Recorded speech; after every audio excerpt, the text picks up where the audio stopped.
Special meeting of the City Commission for Tuesday, July 25th, 2023 will come to order. Please join me in silencing your cell phones.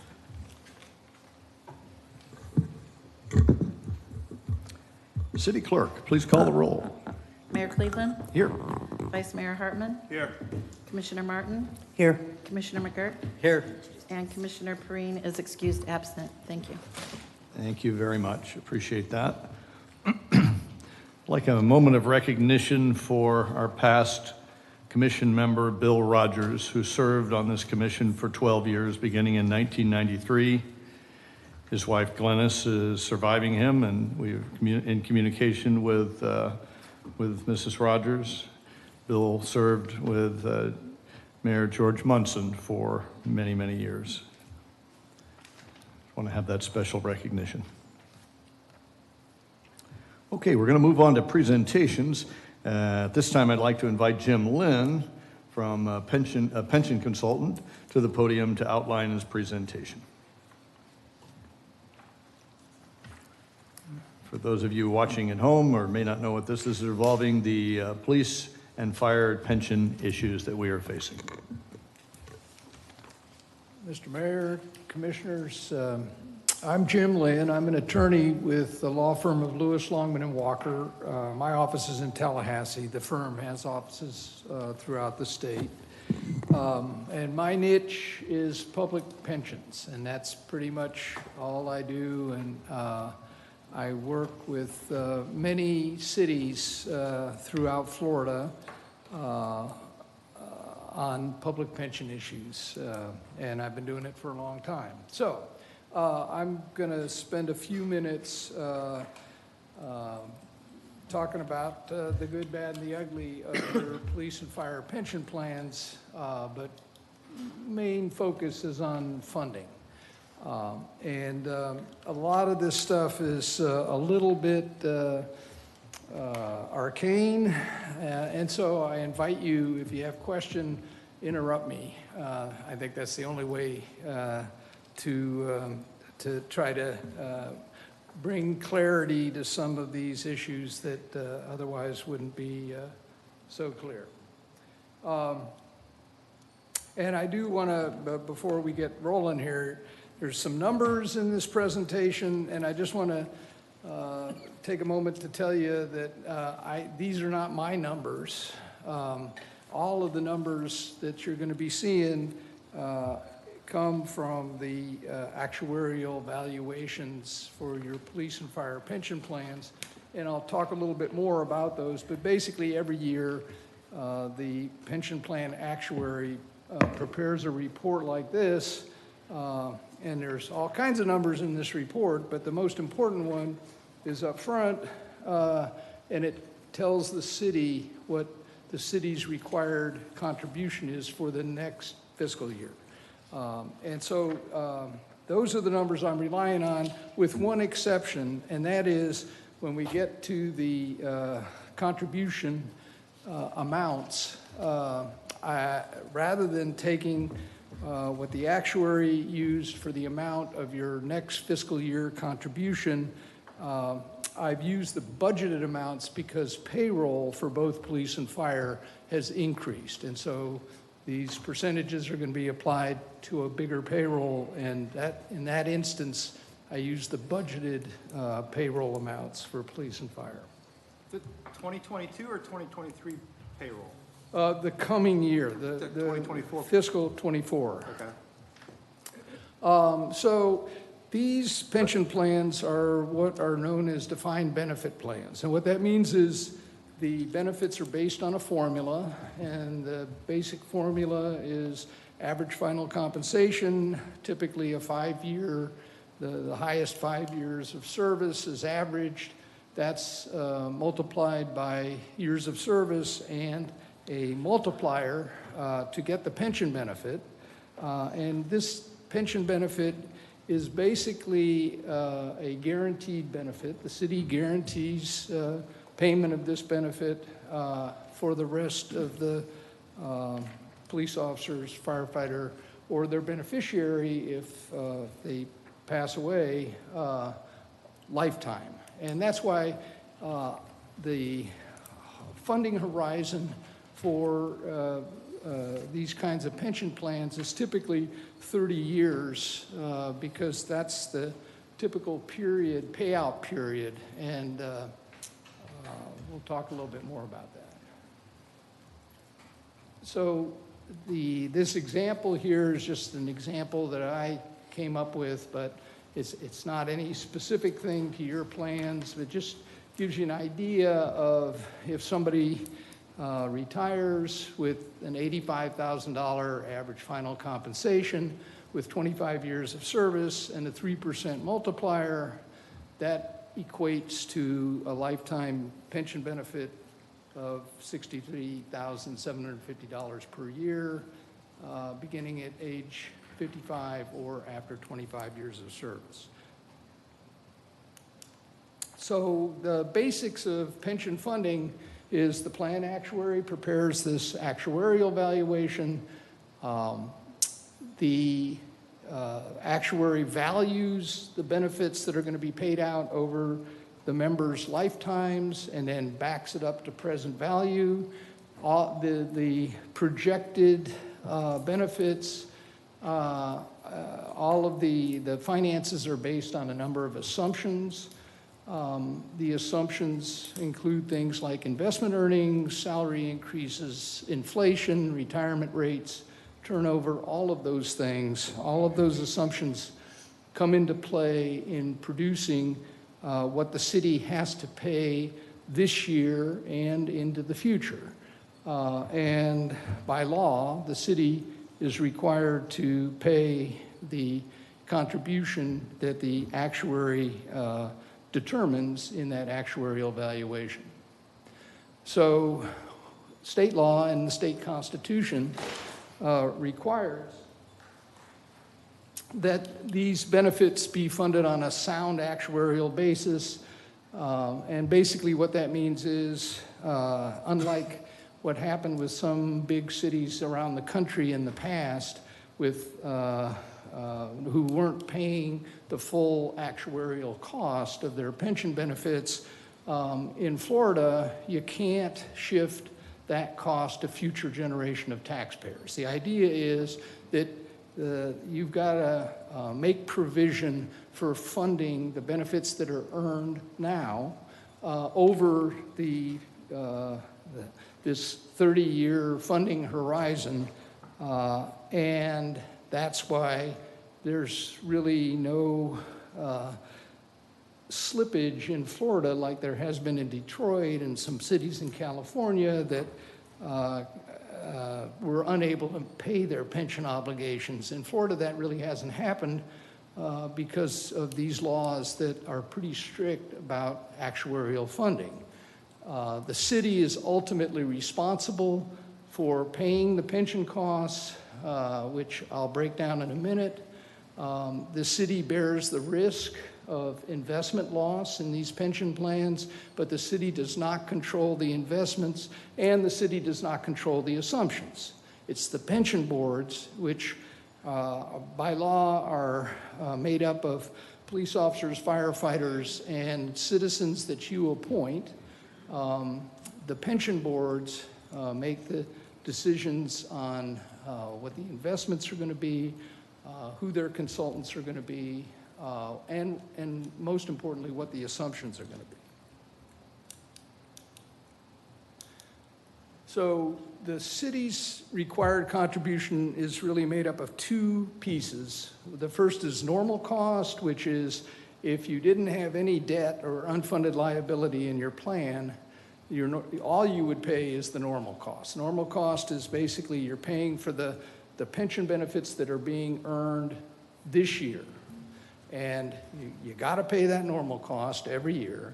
And in addition to that, if there is an unfunded liability, which is like your pension debt, you have to make an amortization payment to pay off that unfunded liability over time. And some people like to say that the unfunded liability is kind of like a mortgage. It's really not quite like a mortgage because with a typical mortgage, you know the mortgage is a fixed amount, and as you pay it off, the balance due goes down over time. But with a pension plan, the unfunded liability can grow over time, and so you've got a moving target in terms of your amortization payment. So this is the just a snapshot. This is for your upcoming fiscal year. As determined by the actuary, your normal cost is 19% of payroll. The amortization payment is 22.5% of payroll. There's also an administrative component that I didn't include in there, but the total cost of the pension plan is 43.2% of payroll. And the contributions at the bottom is basically you have an 8% member contribution that's fixed in the pension plan. You've got Chapter 185 premium tax money, which comes in at about $250,000. And then whatever the remaining balance after you deduct those two amounts, that's what the city has to pay. And this is where this $1.3 million city contribution is higher than what's reflected in the actuarial report, because this is based on the budgeted payroll for the police department for the upcoming fiscal year. So, yes, sir. So your actuarial analysis are actually done on the previous year? The actuarial analysis is based on the year end of September 30, 2022. Right. And that's what determines your contributions for the 24 fiscal year, the 23-24 fiscal year. But you're using the numbers for the 2024 budget year, which won't be actually into effect until the year following. Okay. So And the you're asking us reason to for pay that, ahead the reason, that's a very good question. The reason for that is the city's contribution is expressed as a percentage of payroll. And if you want to translate that into dollars, you've got to multiply it by the payroll. And the actuary has a projected payroll, but the projected payroll that the actuary used as of the end of the last fiscal year it's going to be considerably higher. So the budgeted payroll for the police department for the coming fiscal year is just over $5 million. And so you apply the city contribution percentage amount to that $5 million, that's where the $1.3 million comes in. And it's Could you go again? I didn't get it. Okay. So Sure. he asked you, it sounds like it's 2-year-old data, and you're trying to say that was the way it's done. Well, this is the way that it's done, and it's with the actuary takes the data as available at the end of the last fiscal year, and he makes a projection of, he doesn't just take the payroll amount then, he projects out a estimated payroll for your fiscal year 23-24, but his projection is less than what your finance director is coming forward with as budgeted payroll for your next fiscal year. So that's all that's happening here, is that your payroll is going to be more than what the actuary projected. But under the law, we wouldn't be responsible for that until the next actuarial analysis is done in September 2023 is when they would determine what our contribution should have been for the year, and that's when we would have made it up. Yeah, but this is all done a year ahead of time, so that you're in a situation like, or just like now, you typically get these reports in the early part of the calendar year, about halfway into your current fiscal year, and the idea is you're supposed to have a number that you can apply to your coming fiscal year budget. So this is what basically the law requires, that you have this lead time so that you can you know, if necessary, make adjustments, but you know what you got to pay for pension. So that's why this works like that. So just to translate, I think what you said is that you have to make the decision in the year of execution about the following year. And so since you don't have a full year of information about execution year, the current year you're in, you fall back on the salary totals for the previous year. Yeah, except for one thing, and that is the actuary actually does project a payroll amount forward, but in some cases, I mean, this is happening all over, payrolls are growing faster than we might have expected a year or two ago. So that's probably the reason why your payrolls are going to be higher, and as a result, your dollar contributions are going to be higher. The percentage amounts are going to be as in the actuarial valuation. They're just going to be applied to a higher dollar payroll. Is this done by convention or by legislative order? No, this is picking this up is on all. picking up on the commissioner's comment about what we would be liable for. If the new rate is not set in the year of execution for the following year, when would we be? What do you know about the legality of what we'll be responsible Yeah, for? this is all by law.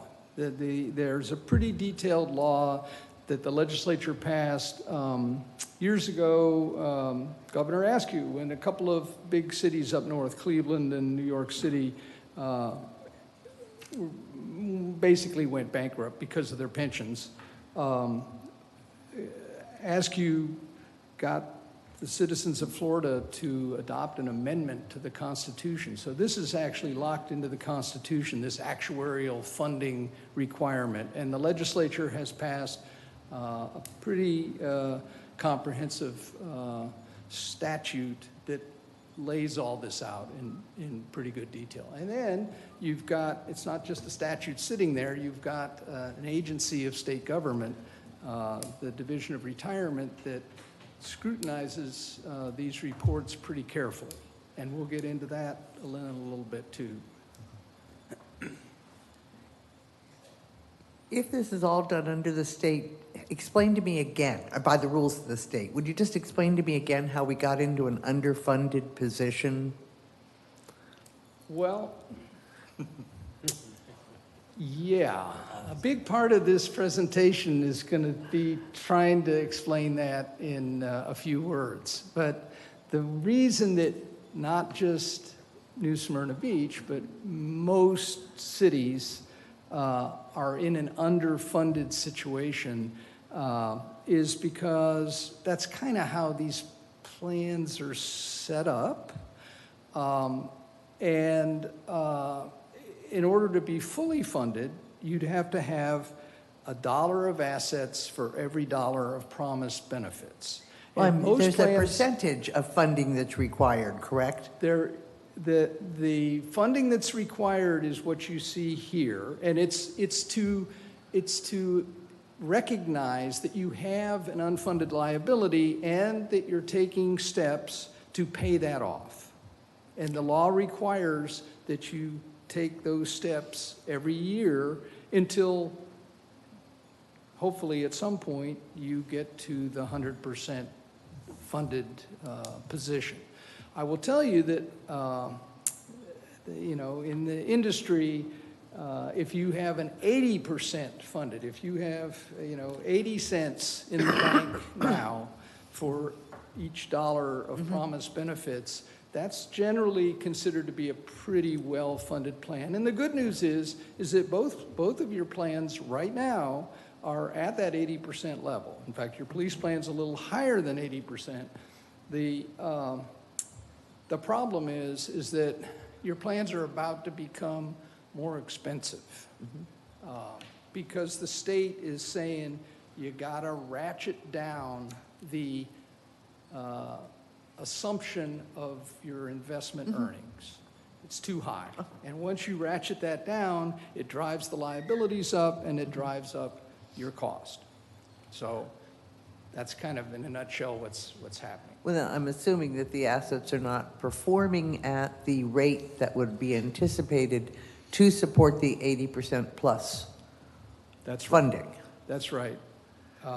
And especially in your fire plan, you've had pretty consistent actuarial losses, which I'll get into in a couple minutes.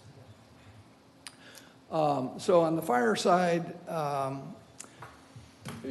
it's the same, the numbers aren't the same, but the way they're determined is the same. It's based on this actuarial valuation that was done as of last September 30th. And so your normal cost for the benefits that are earned in the most recent year is about 18.4%. The amortization payment is 26.4%, and that results in a total cost of 47.5% of payroll. Your fire member contribution is a little higher than police. Then you have the Chapter 175 premium tax, which is about $270,000. And if you deduct those out, the remaining required city contribution based on the budgeted payroll for the upcoming fiscal year is going to be a little over $1 million, 1.1 million. So the unfunded amortization, the 26.4%, is that to make us 100% funded? Or, It eventually, if you pay it off, you will become 100% funded. It doesn't make you 100% funded next year. right, But the theory is that that's the goal, to get to the 100% funding. Key But- word you just said, in theory. And That I mean, never it's actually more than a theory, it's the law. The law says you can have this unfunded liability, you just have to show that you're making a provision to pay it off in at least, or no more than 30 years. And in your plans, it's over 15 years. So that's a more conservative approach to paying it off. I mean, that means you're going to have to pay more each year, but the idea is that you're heading toward that goal of 100% funded. so then why aren't we just looking at 80% of the 26.4%? Because that's currently where we are. And if we want to maintain the 80%, you said that's an acceptable level to the state. Well, no, I said that's generally accepted, but you still got to pay off the debt. You still have to pay off the unfunded. Right. So. But if you have a generous 5-year run on the market, you know, there could be zero we'd have to pay. Because That- I remember well, when except pension for funds one were getting thing. 25 and 28% returns on their investment. You're right. If you can pull that off over time, I mean, it doesn't have to be 25 or 28%. Right. If you can just meet your assumed rate of investment return over a period of years, you can get there faster. That'll bring down that unfunded liability. Unfortunately, the history of your plans is not that. And it's not just your plan. It's not just your plan. There's most city pension plans have some unfunded liability. That's kind of the way this program is designed. So this shows, what basically the unfunded liability, it's just math. Here's the assets, you deduct the liabilities, and that's your unfunded liability. And I do want to say about the assets, this isn't your market value assets, because as you may know, last year was a pretty terrible year in the markets, and both of your plans had double-digit losses. These are actuarial smoothed assets. So to avoid the city's contributions taking pretty big swings every year based on what happened in the market last year, what the actuary does, and this is all perfectly appropriate, is he smooths it out over a 4 or 5 year period.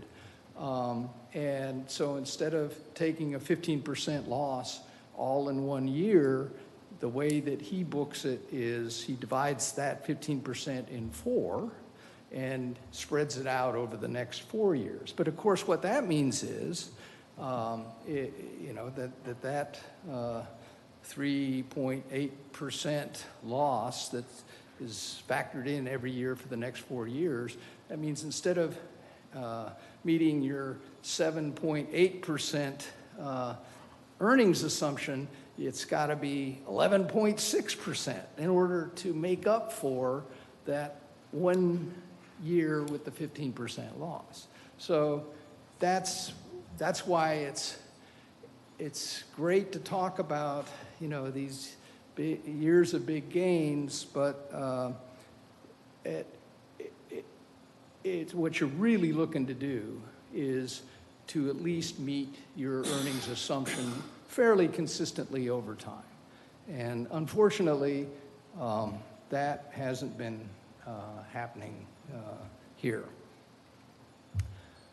So, and not only that, you've got a problem of your unfunded liabilities have continued to grow even in good years of good investment return because actuarial losses, which take into account how well you did in comparison to the assumptions on each of these things, have outweighed the investment gains. And so that's when actuarial losses occur, that's what grows the unfunded liability. That gets added right to the unfunded liability. So your police pension plan has had actuarial losses in 3 of the last 4 years. Your fire plan has had actuarial losses in 15 of the last 18 years. Now, I will say that the fire plan, in really kind of trying to change that trend, had what's called an experience study, had the actuary do an experience study last year, which basically said, okay, here's our assumptions, here's what really happened in terms of inflation and salary growth and retirement rates. How does it compare? And so the idea of an experience study is to try to tweak the assumptions so that they become more realistic forecasts of what's going to happen in the future. And the fire plan, Fire Pension Board did that last year, and they did adopt a number of assumption changes. They just didn't change the investment earnings assumption. So, and that's what the state has written letters about this year. Can you help me with the variance between those two fund? Go back one slide, please. The variance between those two pension plans, why one would be off, no, one up. The slide number. Is this the one? No, you had it there for a second. The difference between the two, one being off for 13 to 15 years, the other one being off 4 or 5 Yeah, it was the last slide. Okay. There you go, thanks. Okay. A couple questions. One plan is off for over a decade, the other one is off for 3 or 4 years. Well, Can you explain and the question is deeper than that. The investment earnings, is that done by the actuarial or is it done by an investment manager?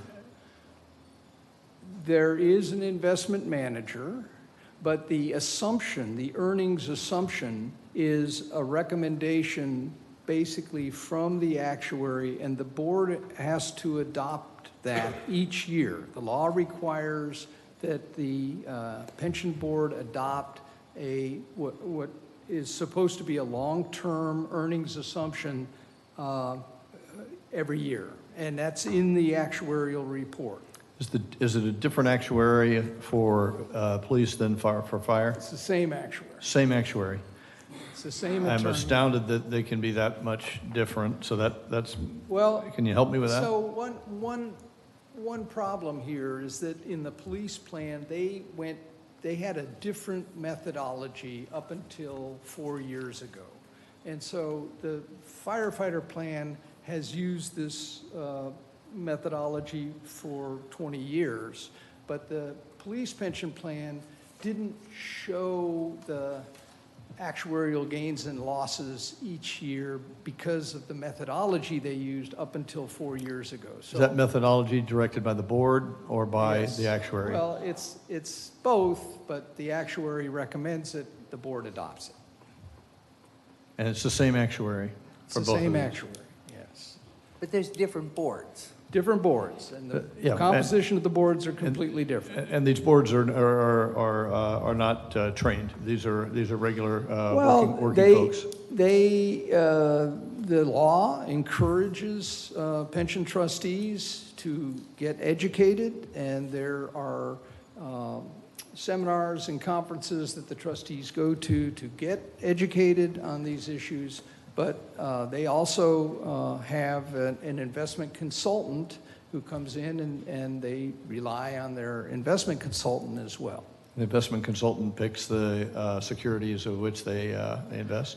The investment consultant advises. He doesn't actually manage the money. He advises them on who, their money managers, and maybe they should think about changing from this manager to a different manager if the one manager's not performing. That's what the investment consultant does. Thank you. So the reason that I think I'm here is because the city received these letters from the state, and this is pursuant to the state law. This state agency, the Division of Retirement, reviews. They actually have in-house actuaries at the state. They review all of the actuarial valuations for all of the local pension plans, and by law, they can request additional information or they can require changes to the actuarial valuations. And in the letter to the police pension plan, which has current assumed rate of return of 7.75%, they've basically asked the plan to justify that rate of return. The letter to the firefighter pension plan is a little different because there was a couple of previous letters where the state had cautioned about the 7.8% earnings assumption. And so the state has said this is not acceptable, it has to be lowered. And they said only 2 out of 487 plans have an assumed rate of return that's higher than this 7.8%. For purpose of comparison, Florida Retirement System has gone to a 6.75% assumption. I attended your police and fire pension board meetings last week, and these letters were discussed, and the fire pension board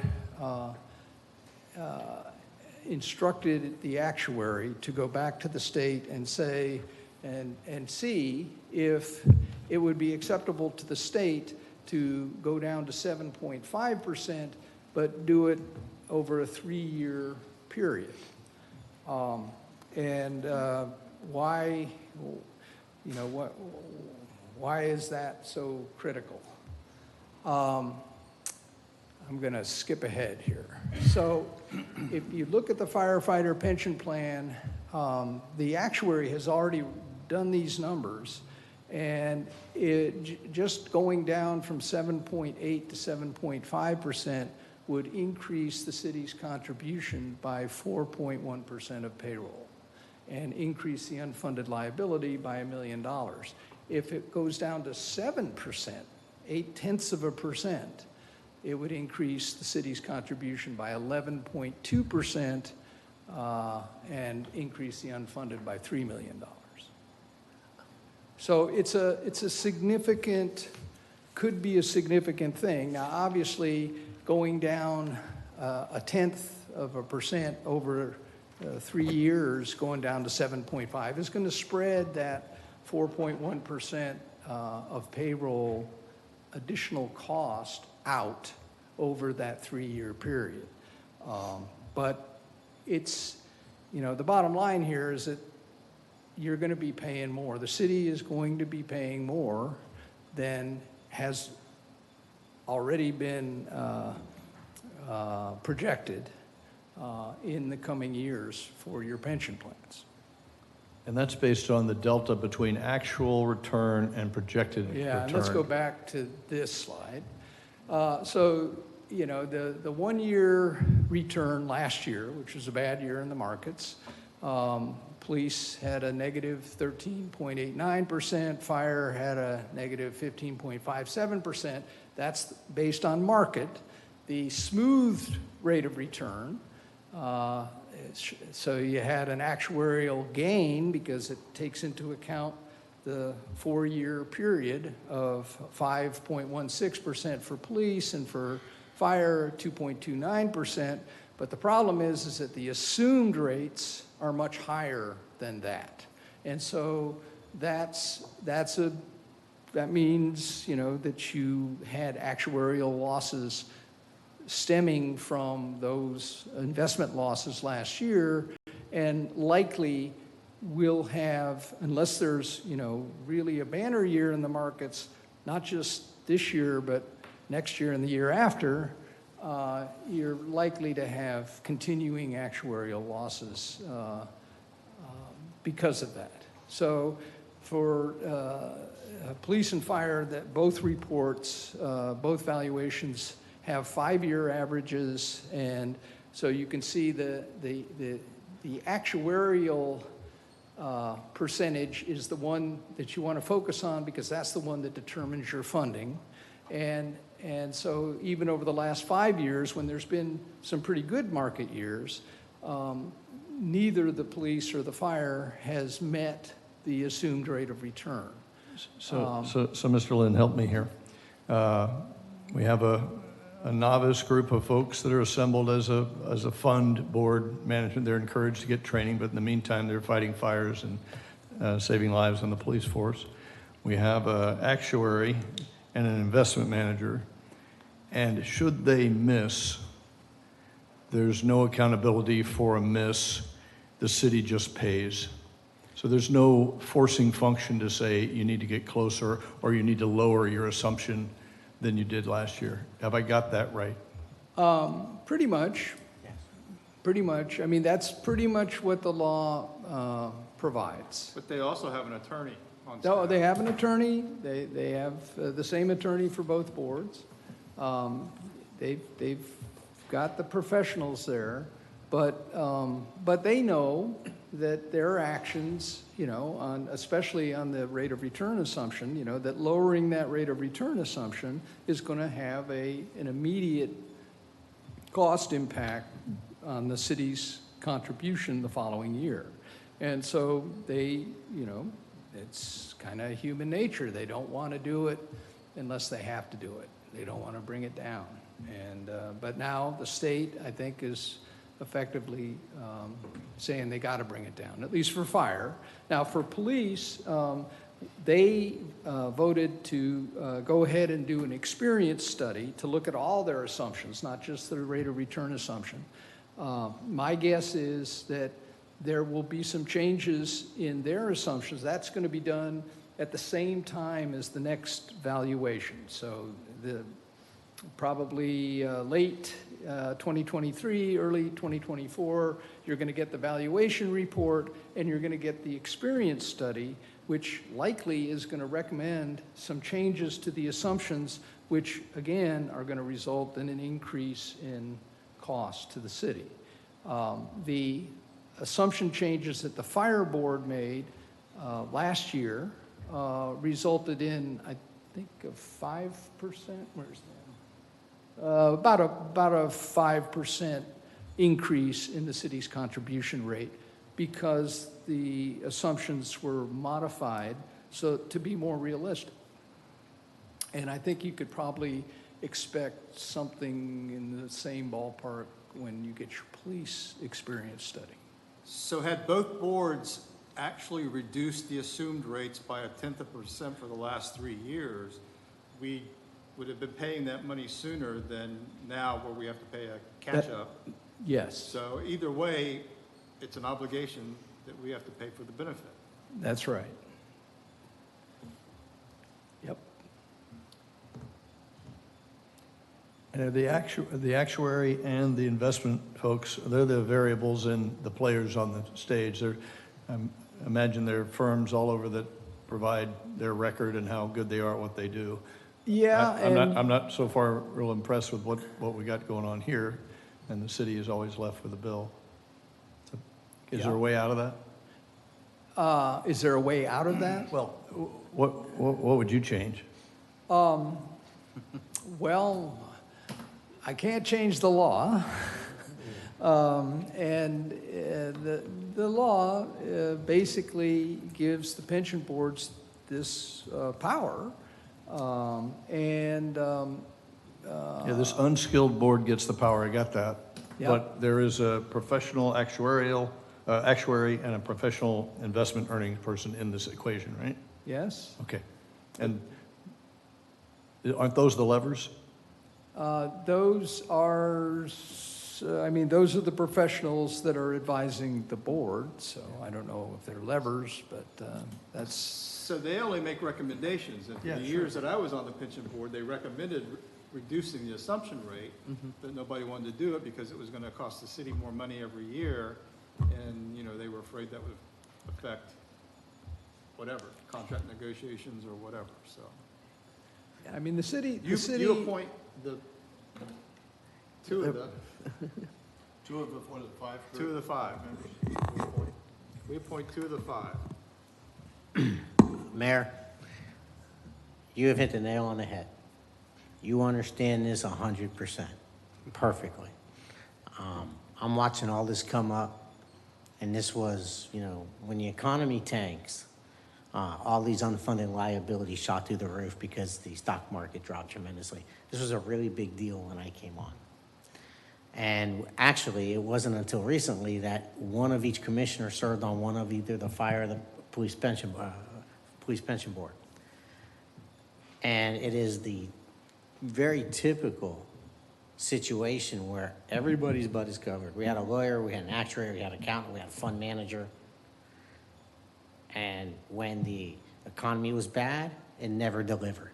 And when the economy went up and the economy was good and the market was doing good, they still couldn't deliver. They still couldn't hit their the rates they were supposed to. So I actually brought that up at one point, and I called out the fund managers, and I said, how do we ever meet it? The bottom line is, in the end, it doesn't matter if we lower the assumption or keep it the same. The taxpayer, the city, which ultimately the taxpayer, gets stuck at the end paying it. So it's easier to lower the assumption because then you pay it in little by little than instead of getting, $1 million or $2 million or $3 million a bill. But it's the same system that perpetuates itself. The board's not qualified. It's just like you when you put your money in the market.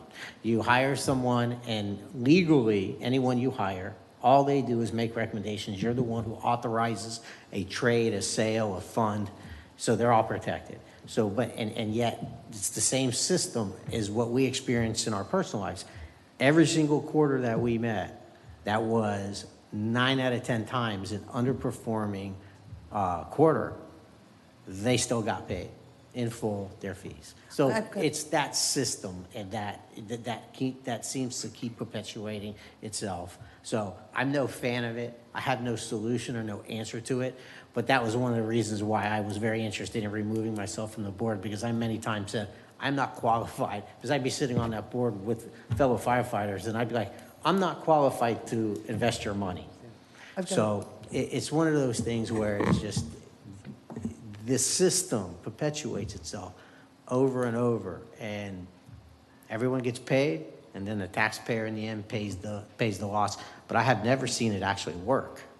And lowering the assumptions, that's great. It doesn't help the taxpayer. It just means it's less of a burden with a big chunk of money. Okay, I just wanted to question. When we see that we have a much higher rate or assumption than we should, do we have a legal ability as a city to step in to those pension boards and say, I understand your recommendation is X, but that isn't going to cut it. It really needs to be at least Y. Do we have that legal ability? Well, you have the ability to request that the pension boards lower their assumed rate of return. You don't have the legal ability to tell them that they must do that. So we can request, but if they don't follow our request, it's really on their backs that we are underfunded. Is that an accurate statement? Well, it's ultimately up to the pension board to determine that, yeah. Okay, thank you. Any other questions?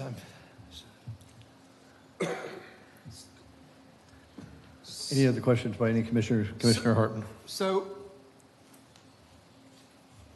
all of these studies that pension boards are requesting, staff that they hire and all that, also comes out of the pension fund. So if they're not fiducial in the way that they're operating, you know, some of these, you know, if they're asking for, an experience study every year, every 2 years, you know, really that's taking the money out of the fund, which will directly impact us. Yeah, usually about every 5 years is But I think the practice. police fund actually has a paid personnel on the pension board, which is directly coming out of the pension fund. But according to this slide, they're at 7.14 smoothing, and so they're only, 0.6 off of the assumption. So they could get closer and/or with a good market or two, be much better, so. One last question. We know we need the money, so will that come from the general fund? bet. I mean, Yes. You bet. yes, it comes from the general fund. Yes. And will there be a line item on the budget for it? Nope. Have a pension line now. Okay, so it'll go in that pension line. Yeah, Thank pension you. expense. Jim, Mayor, if I just may ask one question. Yes, go right ahead, Colin, sorry. Jim, if, in terms of financial impact, based on what you just went through with this, with the PowerPoint, if we go down the 10th for your return on each pension, what that impact would be to our budgets on an annual basis? The impact on, How much do we have to pay into the fund? well, according to, this is just for fire because this is what the actuary looked at last year. But, so a 4.1% increase to go down to just to 7.5. But that's for fire. How about for both fire and police? How much would that be, roughly? Well, they're kind of comparable, but he hasn't actually studied the police, but he said, I believe he said it would be in the same ballpark as this, if police went down a similar amount. So if we go down from 7.8 to 7.5, it would be $120,000 for one, for each For each board. plan, right. Okay. Yeah. So we're talking about 240,000 at a minimum. Right. And this is each year, and what was the period, how long was the duration to 120 and 324? Well, this is a continuing cost. So this is in perpetuity? Right. Oh, wow. Yep. So this is not a get it back up on the step and then you're done. This is forever and ever. We'll do 120,000 more for one and 324,000 for the Yeah, other. now, I mean, things change over time, and if by chance they had, 3 or 4 years of very positive investment return, then your contributions could come down. That's That is possible, and it's much more likely that that would happen if your assumption is reduced, because obviously a lower assumption, lower target to meet, you're going to meet it more often, at least. So a little confused. This amount of 120,000, then 324, is just a fixed in perpetuity, that's not trying to equal a certain amount in a certain amount of time? No, this is kind of gets baked in, and then, each year, then, the calculations are done again, but, yeah, this is Not the total, this is the increase. the This is- increase. The the total annually is, Yeah, so considerably. you'd add the 4.1% into the 28.1. So instead of 28.1, if they did this and if it were going to take effect in the next fiscal year, that would be 32.2%. got it. Mayor, if I may too, I think we misunderstood this sheet where it talks about the effective lowering. I think what he meant is if we lower it from 7.8 to 7.5, it'll be 120. If we lower it from 7.8 to 7%, that would be 324. He's talking about only on fire. We thought the 120 was for fire and the 324 for police, and it's not. So I just wanna, that's what I asked him before, and I think we're looking at, I think he's saying almost the same for the other plan. So we're looking at a minimum of $240,000. Am I correct, Jim, for both plans? Yeah, assuming that they're both going to end up at 7.5. And still, the plan actuary, his firm does, I'm going to say, 200 police and fire pension plans in the state. He, based on his universe of plans, he said, if I recall correctly, that the vast majority of the plans that he does, that their rates are at 7% or lower.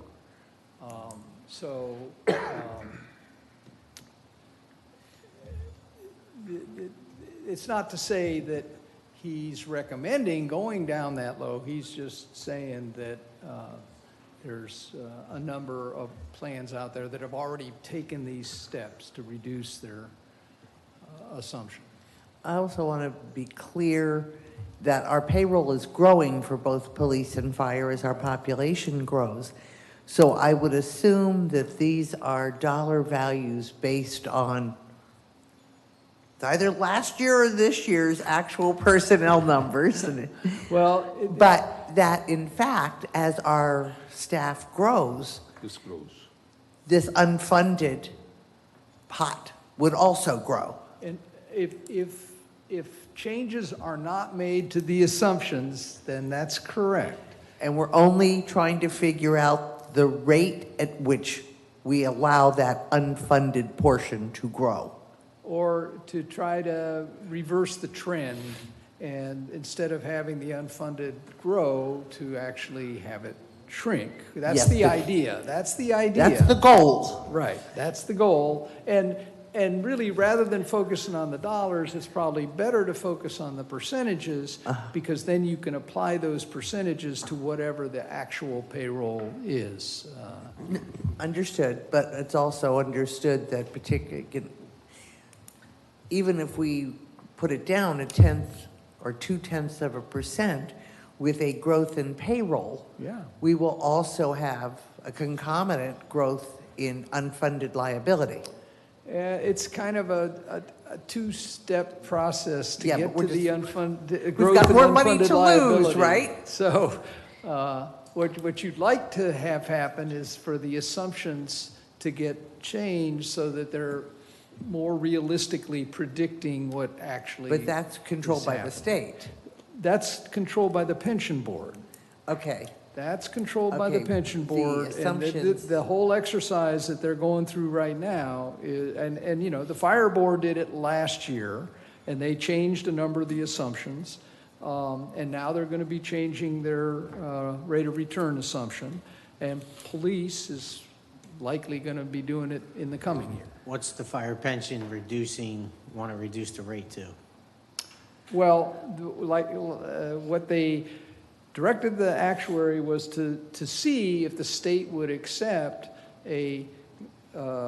going down to 7.5 over 3 years. So going a tenth, and a tenth. So making it a gradual decrease down to 7.5 over a 3-year period. I don't know if the state will accept that.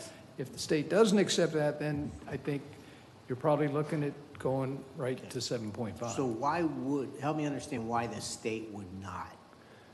Lowering the assumption seems to make the most sense. Yeah. Just common sense. Right. Why would the state not want that? Well, the state does want that. It's just how fast, how much and how fast. Okay, so And why? so the state- What's their concern about how much, how fast? Well, help me understand that. they want to see, you know, I think they want to see the rates get down sooner.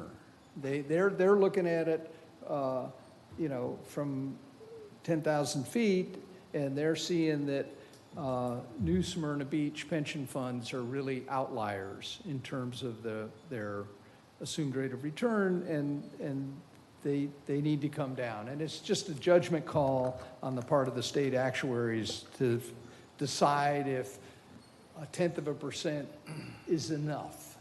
All right, well, I don't pretend to understand this. I'm going to hand that off to my friend here, Randy, but I'm teasing not to put Randy on the hot seat. So the fire plan is 2 out of 487 plans that are at 7.8.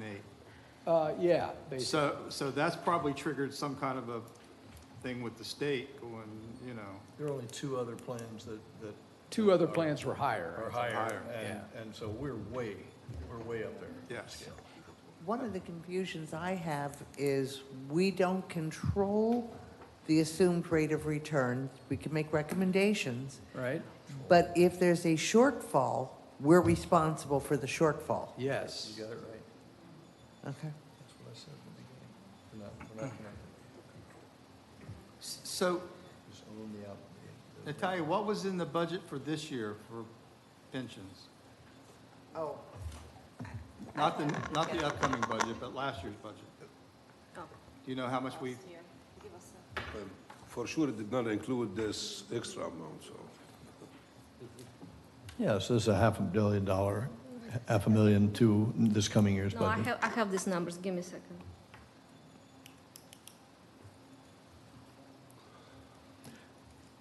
$13.58, 100 for police, and 105.3, 360 for fire?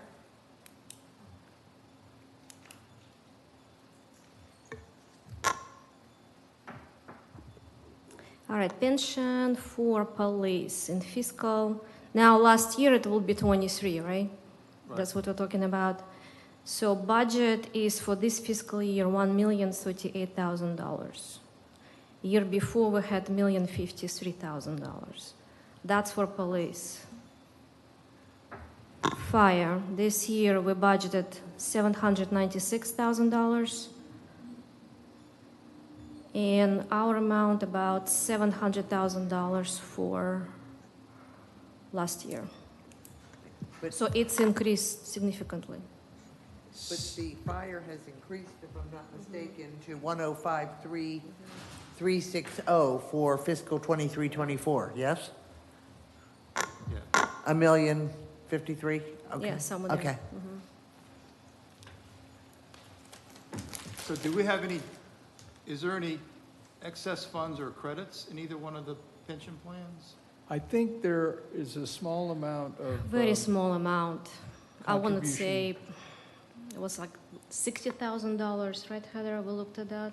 Okay. Yeah, not significant. Any more questions for Mr. Lynn? Thank you for your presentation, sir. I appreciate it. Remind the council that we've been at it for an hour. We are at one half of the first presentation. There are 7 more to go. That's the good news. The bad news is there is no limit to the time we can spend here tonight at a special meeting. So we can stay as long as it takes. So let's invite to the podium Mark Galvin from Hilltop Securities to outline his presentation at this time.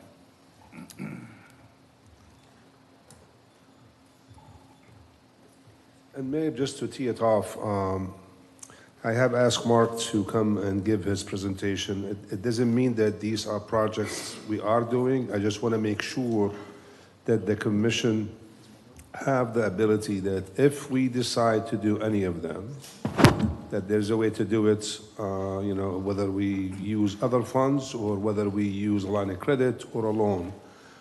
So you're going to see a couple of projects there that they're already, for example, we have the grant for the South Turnbull Creek project, but you have to have the money up front. So we didn't get the 1.6 million, we got 1.3. So we still have money to do that. So, and they would not give you the money up front.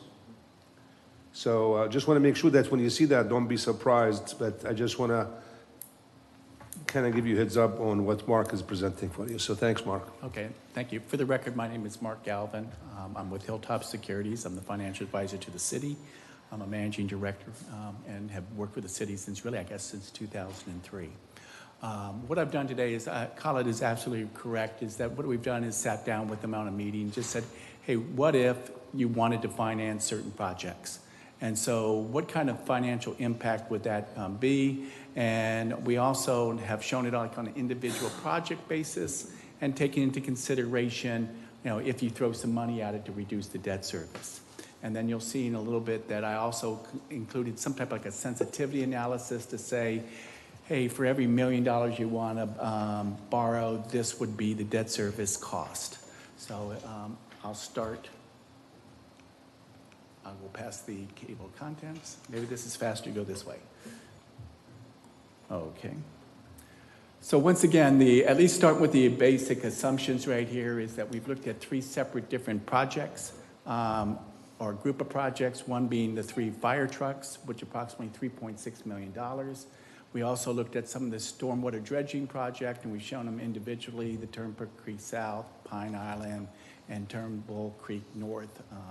And then also some pole lighting replacements. So you can see the total. If you decided to do all of these things and you wanted to borrow them, you're talking about an issue size at a little over $10.8 million plus whatever cost associated with it. So what I try to do, at least as far as when I looked at this, is obviously you need to match your average life. The fire trucks, the thought was that those 3 fire trucks would end up having an average life of about 10 years, so it doesn't make any sense to go ahead and shoot this thing out for 20 years. But then you've got some of the longer-term capital improvements. And so we used, for the basis of this analysis, said that, hey, let's go ahead and look at 20 years. Considering the size, it seemed to be more cost-effective to do a bank loan versus a bond issue. For multiple reasons. One, bank loans usually are much more financially competitive when they're between 15 million and less versus anything larger than that than bond issue.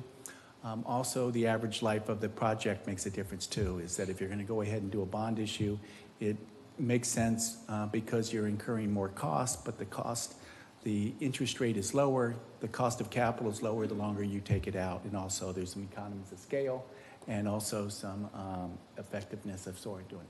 So once again, I'm going to look at 2 different options for you. One is, like I said, for the fire truck, we're going to do it for 10 years. Everything else is going to be 20. We're looking at, if you finance all of it all at once, or whether or not you put some money towards it. Okay. So this schedule right here shows you, like for the fire trucks, if you and I tried to be conservative on the interest rates, especially considering that really the way the curve is, the short-term interest rates are pretty high at this point.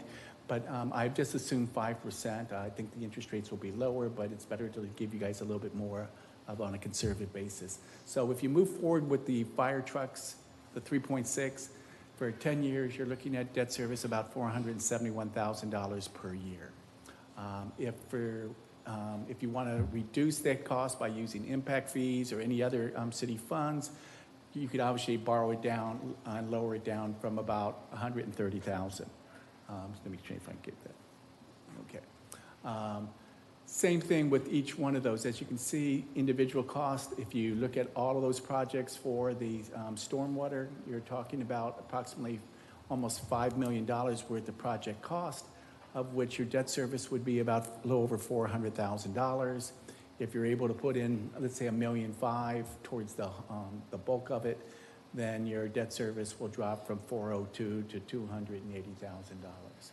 And right now, I've assumed that as far as the light poles, that more likely you weren't going to use any money towards that.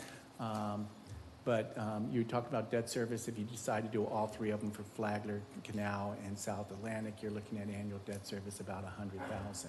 So if you add them all up, then you're looking at approximately almost $1 million worth of debt service for each year. As you can see down on below, I showed really kind of give you an idea of what happens for every $1 million that you borrow. What is the impact on the debt service? So if you're going to borrow $1 million on additional trucks or whatever, you can see that debt service is going to increase by about $130,000 per year.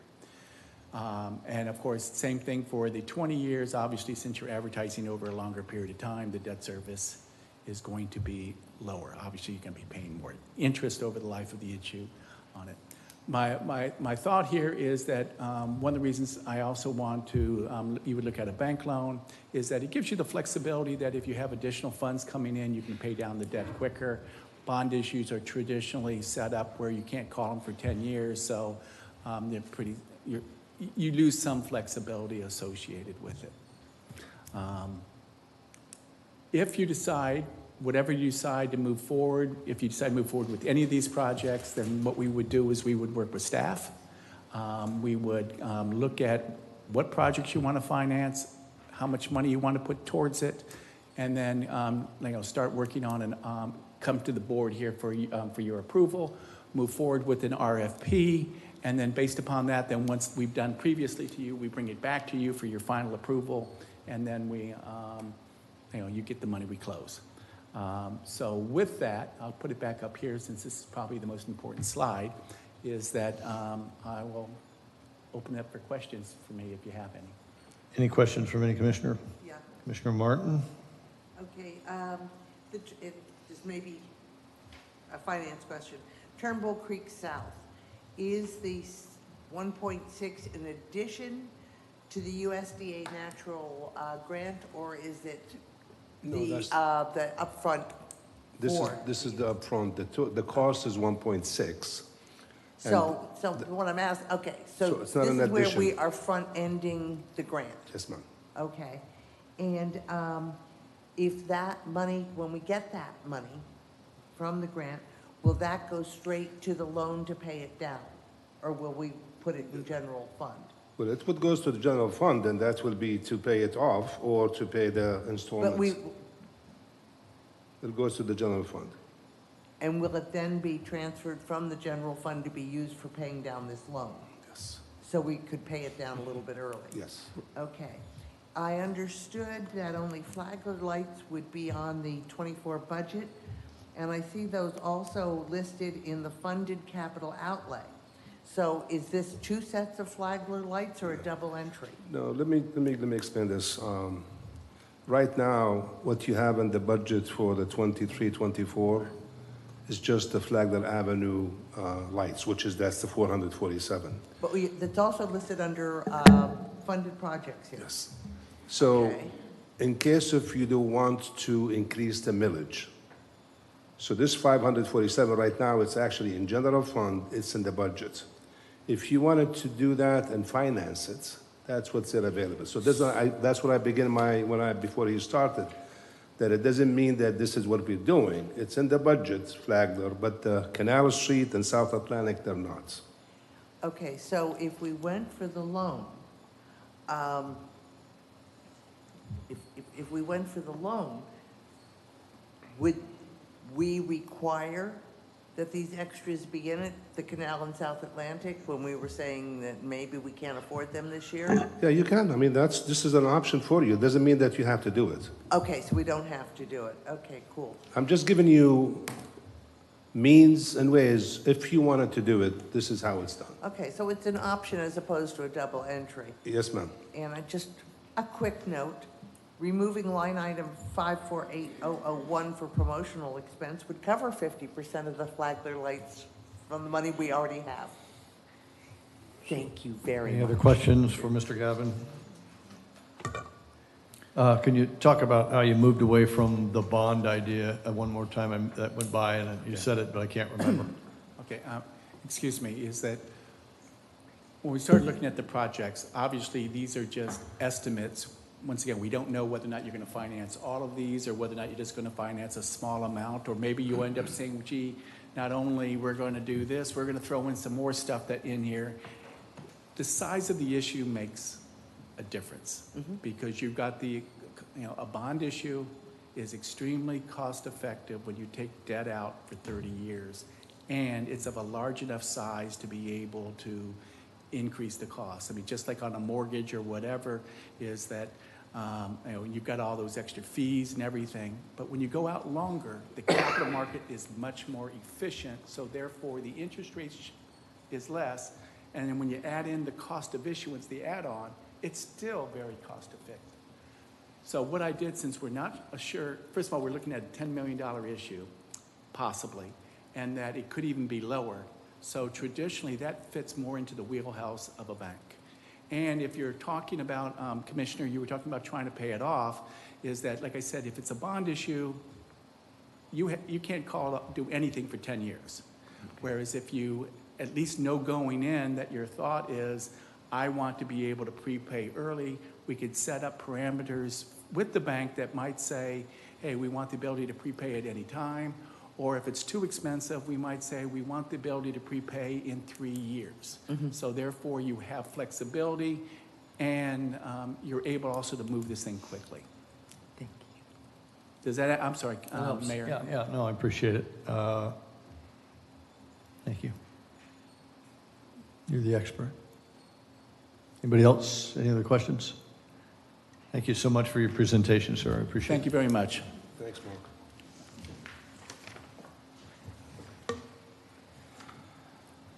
I'd like to move into the public participation section of the meeting. If there's any citizens who wish to speak, please approach the podium. You'll have 3 minutes to address the commission. This is a monologue, not a dialogue. If you have issues you'd like to about either a concern point on the budget, accolade for any city employee, or a complaint, we will take minutes and get back to you on the resolution. The timer is set for 3 minutes. It'll be green until you have 1 minute. It'll be yellow until you have no minutes, then it'll turn red. And name and address as you come up, please, for the record. Mr. Pendergrass. Yes, Jay Pendergast, 5900 South Atlantic. I'm here for the parking task force. I'm not here for the budget, thank goodness. That sounds way too serious. But at any rate, recently a book came out, and a couple of citizens sent me a few requests and said, oh, check this out. So I did. It's called Paved Paradise, which of course we keep hearing about paved paradise all the time. So not only did I read the book, but I contacted the author and asked him if he would attend virtually our task force. And he said yes. So I would like to invite the commission to view or come to our parking task force meeting on August 1st. And a little bit about it, Henry Grabar wrote this book, about Paradise Paved. And there's quite a few interesting theories in here. Some of them we agree with, some of what we won't agree with. But it's it's an opportunity for the community to become a little more educated about what's going on with the science of parking. So with that, if you have questions, I'll be happy to answer them. I will be speaking with Ron about working on our agenda for next week. And it's really going to be interesting. So Thank you, Jay. thank you very Appreciate much. that. And I didn't use all 3 minutes. I'm grateful. Have a good day. Thank you very much, and for the information of others, Mr. Pendergast, the new chairman of the Parking Task Force. Donna Atherin, 684 Corbin Park Road, New Smyrna Beach. I have 3 items I'd like to just ask about or really just promote. The first item that you have in front of us is this, all these projects for doing the ditches. I'm still absolutely stunned. We're going forward with doing these projects. I'm very excited to let you know, though, that there are other funds available to help the city with grants to maybe assist with some of these projects. So keep in mind when the Turnbull Creek turns in some of our recommendations, there's some grant requests that we have that we want to include on that. So please move forward with this plan for these ditches. Second is on the budget, there's a large item on the budget for, it's a crawler. It actually goes in and cleans out the ditches, and Ray Davis has put that on there. I think it's going to be a valuable piece of equipment. If we're going to plan on more water and more rain and more storms, this is going to be valuable for us to have in our arsenal, because now we can go out and do it ourselves. We don't have to go and search for USDA or anyone else to come up with a plan to do it. We'll have the equipment available for us to do it. So I encourage you to pass that item. And then the third thing I wanted to mention to you is the Women's Club. You know, that was one of the first places I ever did any catering in this town, and it's a beautiful place. If there's any possible way of saving that, I think it's a heritage site. It was given as a grant for the city to have funds for that maintenance and repair. I would urge you to please move forward. And again, there are historic grants available to help the city with paying for any more maintenance or any repairs on that building. So please keep that in mind as you try and save one of the heritages I have in this town. Thank you. Thank you, Donna.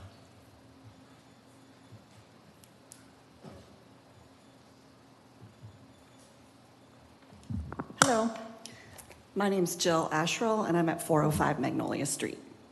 And I think it was a perfect segue because I am the person who lives right next door to the Women's Center. And I wanted you to see the face of the person who lives right next door. And it's been an interesting journey. I've lived there for 4 years, and it's only been open 6 months of the 4 years I've lived there. The first 6 months I owned the home, my homeowner's insurance was dropped twice. And that was because of, well, my house is old, 1916 built, but also because of the close proximity of the Women's Center to my property. It's so close that my liability goes up. So I got dropped twice, and I finally do have homeowner's insurance, but it's quite high. So I want that building to stay there. I do, because of the historic significance and the beauty and all the wonderful events that I've attended there. But if it's going to be torn down, I'd also like to have the proximity, the easements, and to my property line be considered so that perhaps I can get a reduction in my homeowner's insurance. And I've also heard rumors of a parking lot. So we don't want that right next to where I live. I already live across the street from the hospital parking lot, and that's enough. A lot of cars in and out, helicopter that lands in front of my house, a lot of sirens, all of that traffic noise I actually put up with, but it's part of the bustle of where I live, and I love that. But the future homeowner might not like all that so much. And I'm concerned if there's a parking lot next door to me that could also have an impact on my homeowner's insurance. I work from home. It could be very loud. I have a dog that I rescued 4 months ago, and she barks at all the noises. So I can't imagine how bad it would get if there was a parking lot next door. And I've only heard this, that it's a consideration. I don't know all the considerations that are in mind, and that's why I'm here today. But I just wanted you to know some of the concerns that I have. I've already had my car broken into once last year from a drug-fueled crazy man that escaped from the hospital, and he saw my car and put a rock through it and tried to steal it. So I don't want, more of that happening right around my home. So thank you for listening, and I look forward to hearing more updates, and hopefully correspondence to the people who live in this block would be helpful too. Thanks. Thank you, ma'am. Appreciate your comments.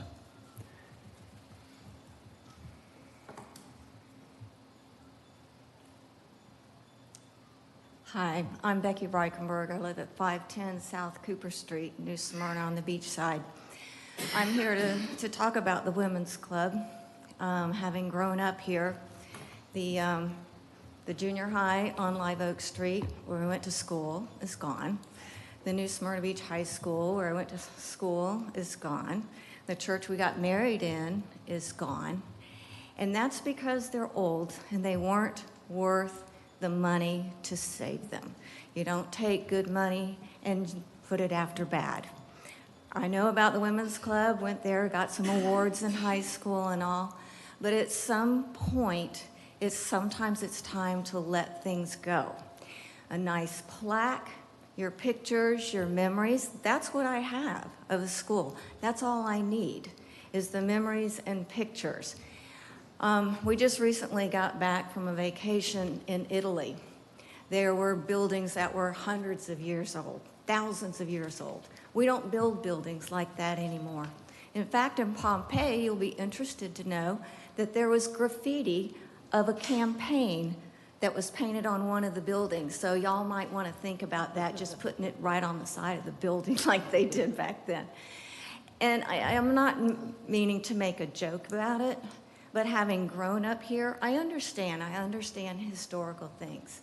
But once again, listening to about the fire pension and the police pension, those are the kind of things. These people give their lives to protect us. That's where I think money needs to go. If you want the private funding, if it's the Historical Society, if they want to raise funds, but taxpayer money paying for things like this, to me, is a no-go. So I would ask you to consider that carefully, again, as someone that grew up here. Sometimes, as the little annoying song says, it's time to let it go. Thank you. Thank you very much, ma'am. Appreciate it, Becky.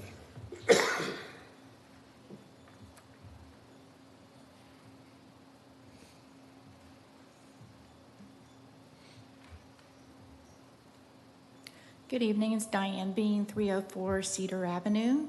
I would just like quickly to say that having listened to the earlier part of the budget meeting, I think the women's building is a luxury we can't afford. And I'm the owner of this, my most recent home is the 5th historic home I've purchased. But I don't just go buy any historic home, I buy one that's worth fixing up. And I don't think this one is, given that what I've heard is close to $3 million estimate right now. And that would be 30% of our current deficit. So, I mean, if the Historic Committee wants to raise money and go to other charities, they might be able to save it on their own. But I think asking us to save this particular building, unfortunately, just is not responsible. Thank you. Thank you very much. Appreciate that, ma'am. Anyone else for public participation? Seeing none, public participation is now closed. Director Natalia Ecker will propose budget presentation. The resolutions from her presentation will be considered for adoption by the City Commission to set a tentative millage rate. There will be 2 future meetings regarding that millage rate. The first budget hearing will be scheduled for 13 September 2023 to consider the adoption of setting of proposed millage rate. And then lastly, the second budget hearing will be scheduled for September 26th, 2023 to consider the adoption of setting the final millage rate. Prior to those hearings, we will hold a day-long budget workshop right in this room that has been scheduled for Thursday, August 17th, 2023. Ms. Eckroff will outline the presentation. The city clerk will read each resolution, and then we'll vote on items 6 through 9 separately. We'll ask the city manager to set this up. Yes, Mayor, thank you very much. And I cannot believe it's already that time of a year to talk about budget again. So every budget has its own challenges. And by far, this one, in my opinion, was probably the most challenged budget that I have ever worked with so far in the city. The reason for that, it's just the large list of requests that I received from different departments, whether it's a personnel or capital equipment or capital projects.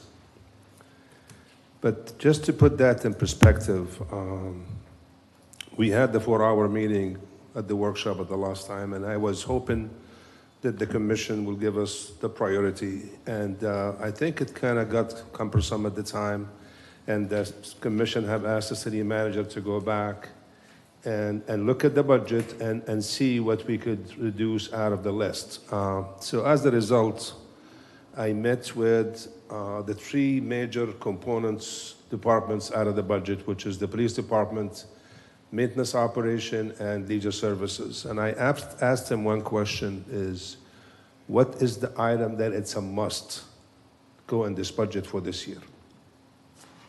So what you have before you in this budget that Natalia here, short time after this, will go over the PowerPoint. These are the items that it's a must. One thing you have to keep in mind that the commission has made a commitment last year when we did the compression study and we did some other benefits as a result of the union negotiations with the 3 unions. A tax increase was implemented. It was close to 5% But in addition to that, the commitment was made that the millage will be increased 0.222 for the next 2 years. So given that, if we used the current millage, which is right now, it's the operating millage is 3.95. If I use that, if I didn't do anything, and I just have to add the 0.222 to it, that would be about 4.21% tax increase. If I did the current millage without doing the commitment of 0.222, I will have a tax decrease of 0.97%. Now, given all these commitments that we have, given all these, for example, we have capital equipment that needed to be replaced not last year, but 4 years ago, and we kept delaying it. The cost is so much, let's do it next year, let's do it next year. So now, what happened, we are at an intersection that we have to replace this equipment. So we budget right now proposed, it's about $111,269,667. That translates into a millage rate of 4.7476. So the millage right now is 3.95. You add 0.22 to it, the commitment, the difference is 0.2 something millage. And I have mentioned previously that every $617,000, that's 1/10 of a mil.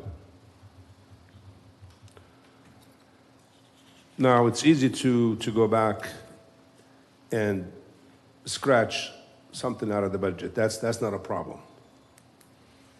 But the problem is you're kicking the problem down the road. And I don't think that is, from my opinion, from a city manager standpoint, I cannot do that knowing what I have in the budget and knowing what I have from the previous budget.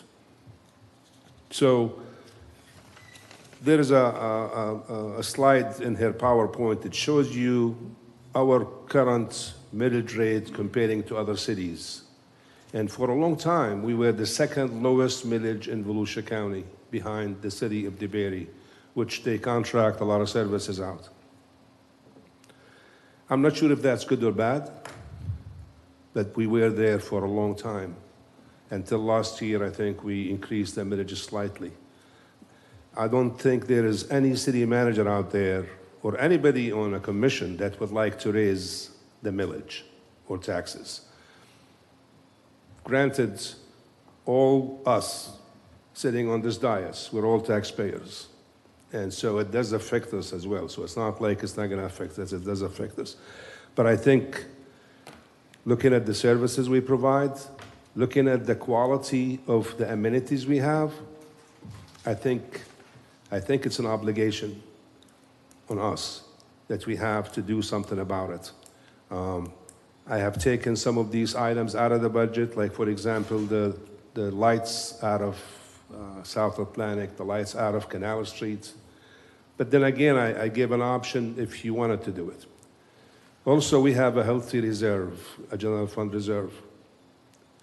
If we use some of this reserve for some of these projects, because I think doing some of these dredging projects, it's probably my top priority at this point, and that's as a result of the hurricanes. We have applied for grants. Some of them we got, some of them we don't. But if you listen to Donna, she's saying there's other grants opportunities. But in the meantime, she's happy that we're doing it. Well, if you do it, there is no grants available after that. They don't pay you after the fact. So that's why you're in a bind. I have asked staff to apply for additional grants from the state. We also have sent the request to Volusia County. Volusia County has a large fund that they will be discussing on the 27th at the regional library. But that all comes to a factor where it's going to delay the project somehow. And so that's why we're in a bind. Here is a canal that needs to be dredged. People are waiting for us. They're saying, hey, it's been a year. What have you done? But in the meantime, we're trying to seek other grants funding. And so it kind of just delay it more and more and more. So the question is how fast we want to do it and what funds would be willing to use. With that, I would ask the finance director to do the PowerPoint, but I would ask the commission to hold their questions after the presentation is done, if you would please. Thank you, Colin. I appreciate the intro and the remarks. And if I think I heard you right, if we did nothing structurally, it would equate to a 4% increase if nothing were done, just on entitlements alone. 4.21%. If we don't do anything but add the 0.22 to it, and if we do adopt the budgets or the millage as is today, it's 10.91%. Yeah, so of your 10%, 4% is structural. Got it. Okay, Natalia, we'll wait until the end and batter up. Thank you. All right, thank you, Mayor.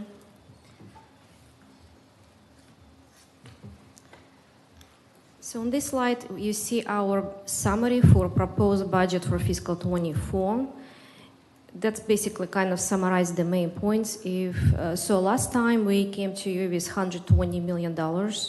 So we were directed by the commission to do the cuts. So right now proposed budget is $111.3 million.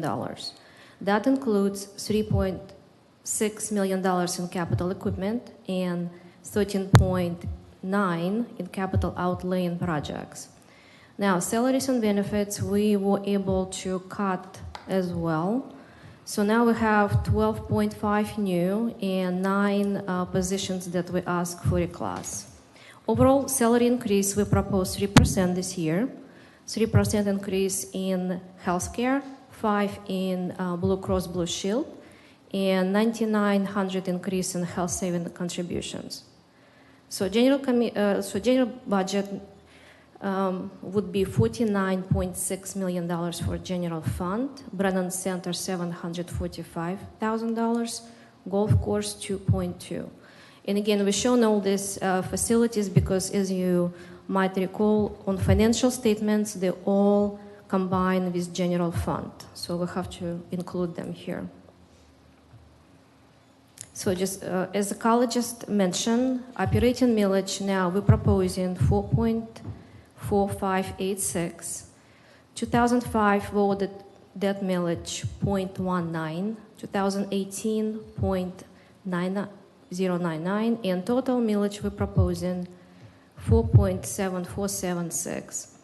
Also, I would like to point out that 2005 voted debt will go away next year. Next year we will have a last payment. It's usually runs about 1.2 million a year. So next year will be last year. So that chart shows citywide budget in relationship to our city debt, and it's very, very healthy. If you see over time our debt really going down, and as I said just a minute ago, it will go even further down once we pay off 2005 GEO bond debt. So that slide taken from Property Appraisal Office. And as you see, we're very stable year after year on this property class. Residential, it's around 83%. And as you see, next will be biggest commercial. I know it's a concern for the commission. We're continually trying to increase our commercial presence here. But as I said, that comes from Property Appraisal Office. So that shows our millage for general operating, 2005 debt, 2018, and total. So current proposal is, we're asking for increase 0.5086 or 12.8%. 2005 debt will be increased by 12.7, and 2018 will be decreased by 12.4. Since taxable values increase every year, it allows us to decrease our voted debt because it's enough for us to meet our obligation for principal and interest payments. So total city millage increase is 0.467 or 10.9%. So that slide shows basically when taxpayer here in New Smyrna receives a tax bill. So what do we pay for? So the biggest one goes to Volusia County, 1.6, 1,500, 34%. Next would be school board, 32%. And only after that, it's us. So basically, city receives only 27% of tax bill, and other would be $296, and that would include our hospital authority, navigation, so it's 3 entities there. So we also recalculated our proposed increase for, again, same average home, with taxable value, $262,000. So if we, with proposed increase for operating, that would be $133 increase to the bill. For 2005 would be decrease $7.24. For 2018, about $4. So total increase would be $122 for the year, or $10 a month. So we thought it would be a good representation to show what that increase really does to average taxpayers here in New Smyrna. That's the chart Carla just mentioned about. So again, for the longest time, we were second from the last. So only DeBerry was ahead of us, lower than us. So last year, we moved from number 2 to number 3, lowest. So that shows really what was adopted last year. So in August, we will bring you a new chart because right now all municipalities doing through the same process we do, and they're proposing their tax rates. So it will be interesting to see how it will look in August. So general fund revenues, it would be just interesting to show you. Again, $49.6 million. As expected, 53% is property tax revenue. And as you see, state revenue sharing, utility commission, you can see you can see different revenues. So other sources would include fine and forfeitures, federal state grants, other state funding, miscellaneous interest, communication service tax, and others, which is 16%. So that shows our expenditures. Again, public safety, the biggest expense in general fund, takes 42%. Next one would be general government, and our transfers would be next in line. We have a lot of those transfers between funds. So that shows city-wide budget expenses. Once again, it goes by all the funds we have here for the total $111.3 million, which is decrease from what we have right now, 8%. Now, this slide, I'll go really quick. So basically, all of those were proposed to you, were presented to you on June 22nd. Again, we went through this list. We cut a lot of it. In your budget book has that list that shows what we cut out of the previous proposed items or added to the equipment.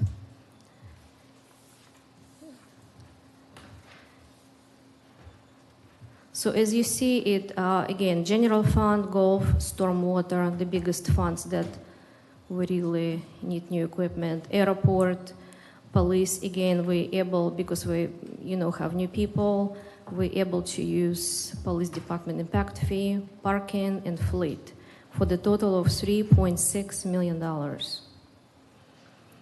Now this, we're moving to capital projects.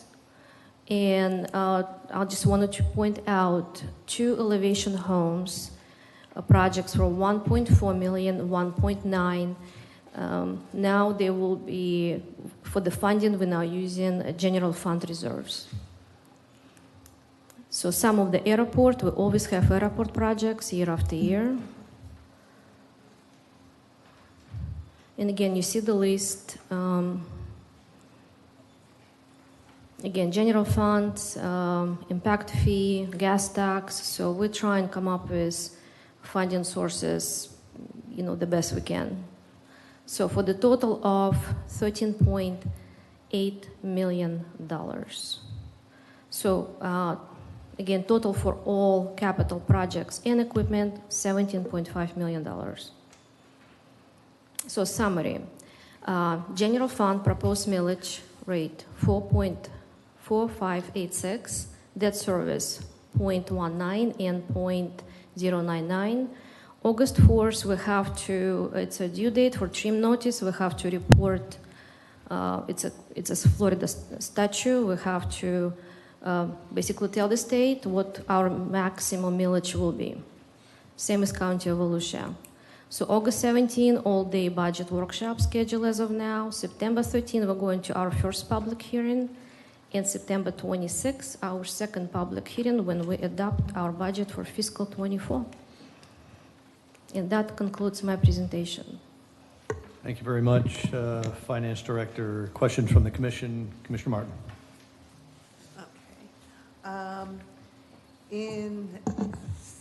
In the June 25th presentation, personnel requests were based on salary only, not fully loaded obligations. In tonight's budget expenses, while personnel services includes benefits, when we're discussing new personnel, I would like to see a more complete allocation that includes equipment, office space, phones, vehicles when needed, office space when needed, so that, for example, we need a new attorney. It's not just that salary and it's not just the benefits, it's a desk, it's a phone. So we don't really have a great way of looking at the cost of a new employee. It's all budgeted, just to let you know. So once we budget for new position, all IT equipment, everything, it's all in the budget, but you would like to see it as a Sure, I separate- would like to be able to understand when we say, yeah, please do go ahead and hire somebody, you know, the legacy costs involved, the total cost. Okay, The and total package you want. Right, I mean, we all know it's more than the salary. We have a lot of obligations to a new employee, and I'd like to be able to understand that complete package. sure, we can Okay. do that. Let's see. Quick question, is the 9,900 in health savings contribution for one person or many? So we have a health plan right now. I believe we have 11 people on it. And basically, that plan, to be on that plan, we have to pay ahead of time. So Okay, that's but there was sep- I was just curious about the 9,900 in here, yeah. That's why I included that, right? So right now, I believe we used to, Hada, if you can help me with this.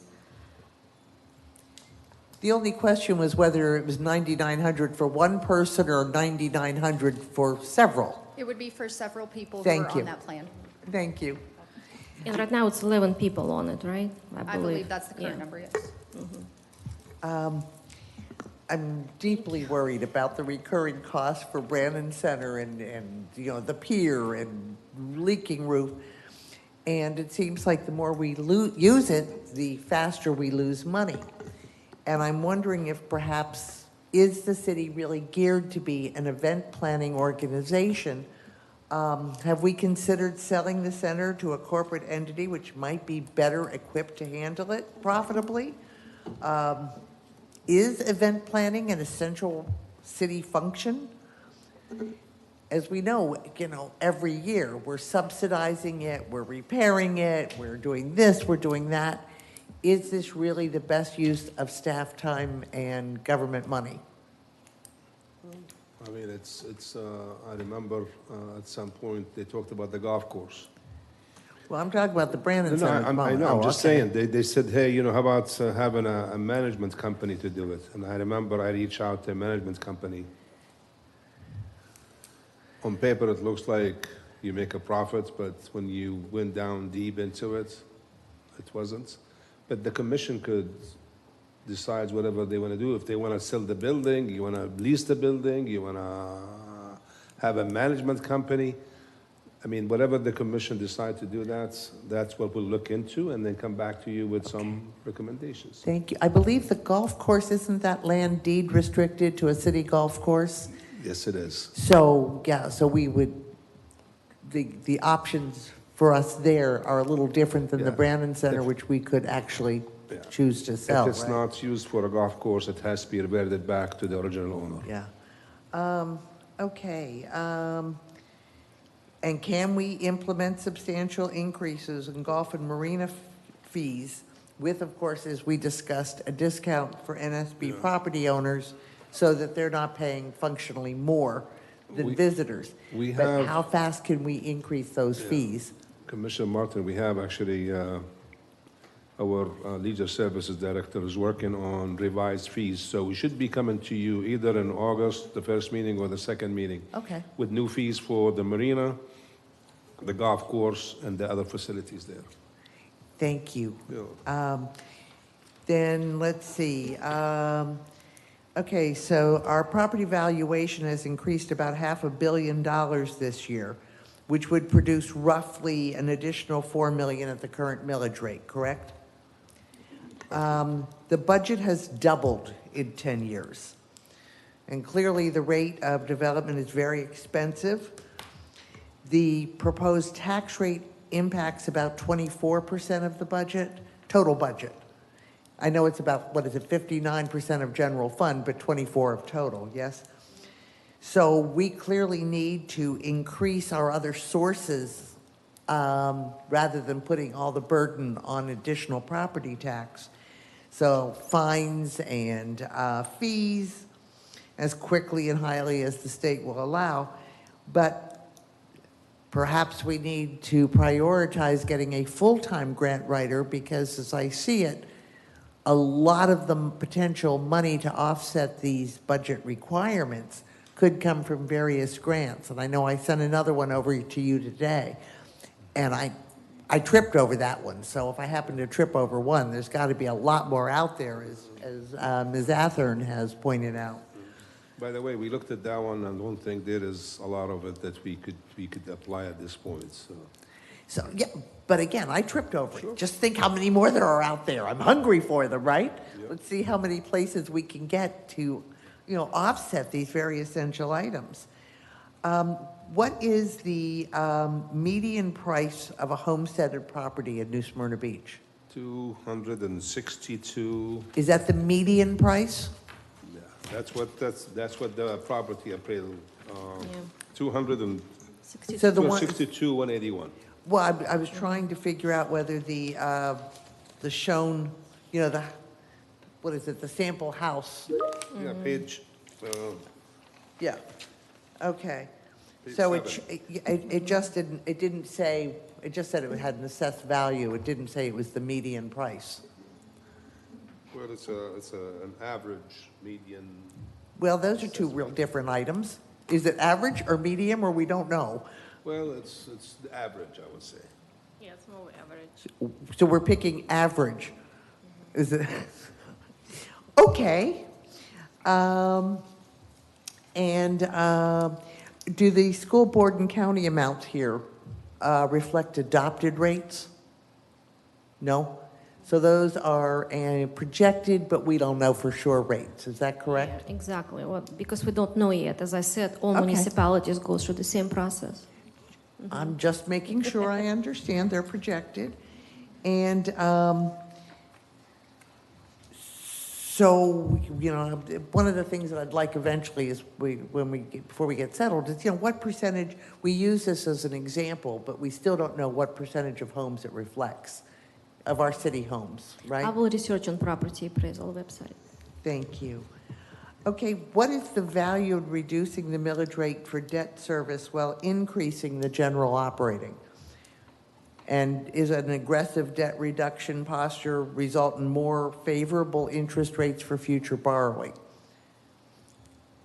So are you talking about the voted debt or? Yeah, well, we are reducing the rate for the trim debt millage, 2,000, right? I'm sorry.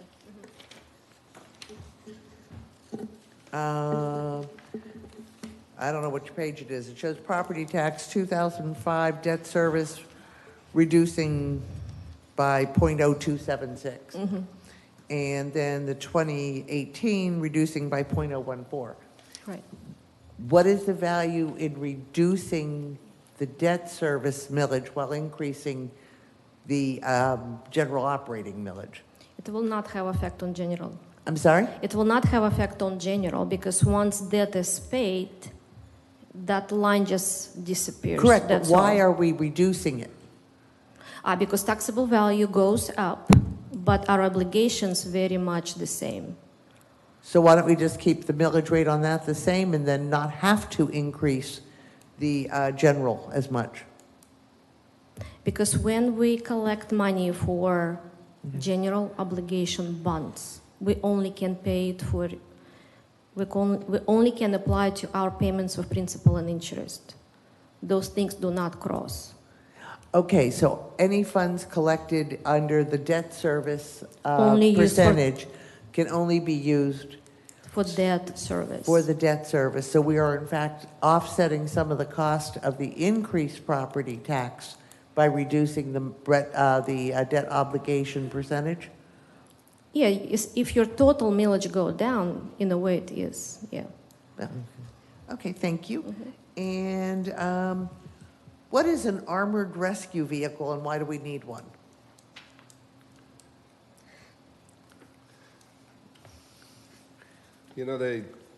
If you remember during the hurricane, that we used the armored vehicle for transporting people, that's number one. Getting into areas where they had high water level. Yeah. So that was part of there to use this on this budget. And it's coming out of impact fees, just so you know. Okay, no, well, I thought we had already approved high water rescue vehicles. Not this one. We did approve for fire, But not for the police. not for the police. And why is it armored? Are we the expecting chief bombs will, along the way as we bring people out of flooded Well, homes? I think it has a multi-purpose, not just what I just said. He has,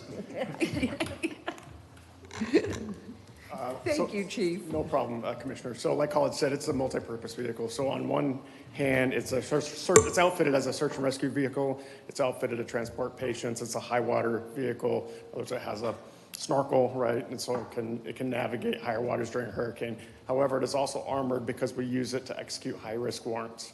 So when we're doing high-risk law enforcement action, for instance, we're part of the regional Volusia County SWAT team. We use that vehicle to make sure our officers are safe.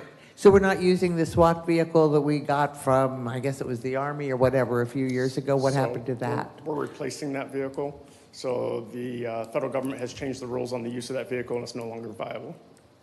Thank you. You're welcome. And let's see, shouldn't pickleball tennis court resurfacing be a recreation impact item? you said impact fees? Well, they say, the pickleball tennis court, That's more of a maintenance, Commissioner resurfacing. Martin. I'm sorry? It's more of a maintenance, that's why we cannot use the impact fees for it. Okay. Thank you. By the way, I noticed that the two hazard mitigation programs, once again, don't identify which hurricane. And I think for the general public, being able to understand the difference between Irma and Ian is reasonable. People think that Ian is moving along so rapidly, and yet, it's even difficult to see how we are starting Ian when we have not completed the Irma programs. But just keep in mind, we haven't started in Ian. All we are doing is, this is a money for the consultants to do the applications, not the actual construction. So I just want to. No, I understand that, but it still is, when we still haven't completed one program, there's some uneasiness in starting another one without And I finishing the think- first. I think the other program is about to start, hopefully, so we're talking about the demo and rebuild, so. Yeah, but as I said, we had, 2 sets of elevations and 1 demo and rebuild. Okay. Why do we need a Detweiler optimization study? Well, I think that was as a result of having 2 groups using the facility there. But is it needed? Is it a must? I mean, Well, I would hope that an optimization study would come back showing that we need more playground equipment and another basketball court. It could. It's a $25,000. It's easy to strike it out. So I think it was put there for a purpose. But if the commission feels that it shouldn't be there, it takes a bottle of this pen and I'll take it out. So. And my last question, a question. Are the beach areas such as 27th Avenue a parks expense or a general, General fund. And how do we determine whether something's a park or a general fund? When you say in parks, and parks is under general fund, so I don't know what the question. Well, there are other places that have, Carrie, you were going to say something? Are you talking about when it says recreation impact? Yeah, I guess so. Yeah. So think new when you think impact fees. It's tied to growth. Anything maintenance, rehab, like replacement of a door, that's not eligible for impact fee usage. Okay, so once we build it, it goes to general fund. Yes, ma'am. Thank you. And that's it. Commissioner McGurk. No comments at this time, Mayor. Thank you very much, Vice Mayor. So what is the intent on the August meeting, when we do the workshop? The August 17th meeting? Yes, sir. We will have all the departments present their budget to you. Okay. Based on what we're submitting today. Now, at that time, it's up to the commission whether they wanted to proceed forward with the millage proposed, or if you think like the millage should be reduced, then I guess I need to hear from the commission as a body that this item needs to be removed out of the budgets, and we could remove it. So the idea is to give you a chance that you review the budgets, number one, to listen to the departments and see if there is any questions from your side. I got it. So that's the intent. So, but if it's a workshop, we can't make any motions, so, You don't make motions, but you're going to make suggestions to the city manager. okay. So if there's a particular item here that we're not comfortable with, that would be the time to bring. That would be the time to bring it up and have the body of the city commission to have consensus on. Consensus to do that. Yeah, we agree, this one here, it should be removed. Okay. So the only other, I had a couple comments, and they basically deal with the vehicles that are on the replacement thing, which I hope to get with Kevin? fleet maintenance at a later date to kind of go over that and kind of understand that better. But I do know that several months ago, we passed a convenience fee ordinance, and yet there is no income generated from convenience fees. I understand it's still in the primary thing, but still, we in the current budget, we have bank charges with each department that we're using as expenditures when the whole idea of the convenience was to make those cost neutral. So there is no revenue, no projected revenue showing in the budget that will reflect those things, yet we're still charging out of the budget. So I hope by the time we get to September, some of those things will kind of be refined and reduced down, and we can get down to the nitty-gritty. We're hoping, Vice Mayor, that when we go to the August 17th meeting, that we will have some projections on the convenience fees here that might offset some of the other fees in the budget as well. Just keep in mind that this budget is a moving target. I mean, it's every day we're making some movement on it. So, but hopefully on the 17th, you'll have, I would say, close to 95% of what the budget is being proposed, and then this way you could make your suggestions and whatever you need. Okay. And then, given the conversation that we've had previous to this meeting dealing with pension funds, is that amount also going to be adjusted in some shape or fashion? Obviously, we're lacking in that category, yet I don't think we still, in this proposed budget, we still have enough money to cover some of those shortfalls that will be coming up. I think it's strange that he's using 24 salaries, yet it's actually not done until the appraisal's done for the year end of 2023. So, you know, I'll be interested to see how those things shape out. But I mean, that's something else that we're going to have to consider at some point in September, you know, what those numbers are going to be and how we're going to pay down that debt. I guess that would depend also on what the state does as far as the letters from the police and fire pension plans. Thank you. I'd like to thank Director Eckroff and your staff for putting this together. Thank you very, very much, and the city manager for his explanation. Also, if I could have the commissioners who have served longer talk about process for a moment, so that those of us that are new can understand if this is the technique you've used before and what you see happening in the next steps. And tonight, one of tonight's goals is to set a maximum millage rate. Have you seen previously any years where the millage rate that you vote on night one got decreased significantly by the time you finished? Either the Vice Mayor or Commissioner McGurk. I haven't seen any that's been significantly decreased because historically, for the first 2 or 3 years I was sitting on the commission, we went with the existing millage rate. We never raised the millage rate. So we, you know, we were always staying at the 3.5% was consistent for 2 or 3 years in a row. So, you know, we never really talked about that. The first time that I think that we actually discussed increasing millage was last year when we did the payroll studies and trying to make, you know, some employees whole with the ceiling limits and stuff like that. So that was the first year that we've actually increased that. And it's difficult because even though we'll go through this in September, some things will still get cut after the first meeting that we won't see at the very end. Because I know that, you know, whatever happens after October 1st, the city manager has that discretion that, you know, if we bought a piece of equipment, but then he had something else break, he may use funds for elsewhere. So this is similar to the same process. It's just happening later than it has in the past. Jason, have you done it before?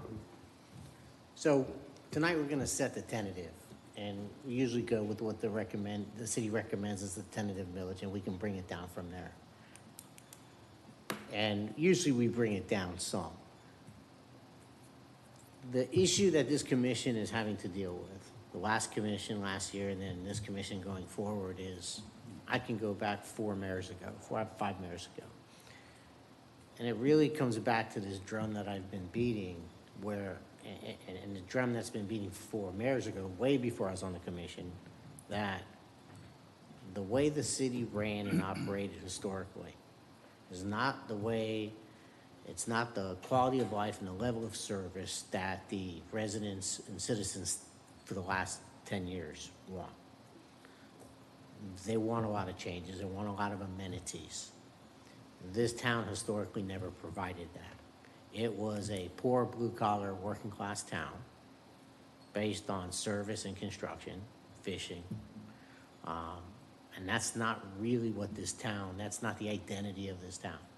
So the proverbial can that gets kicked down the road, you just happen to be lucky enough to be dealing with that result when it comes to it came to the breaking point.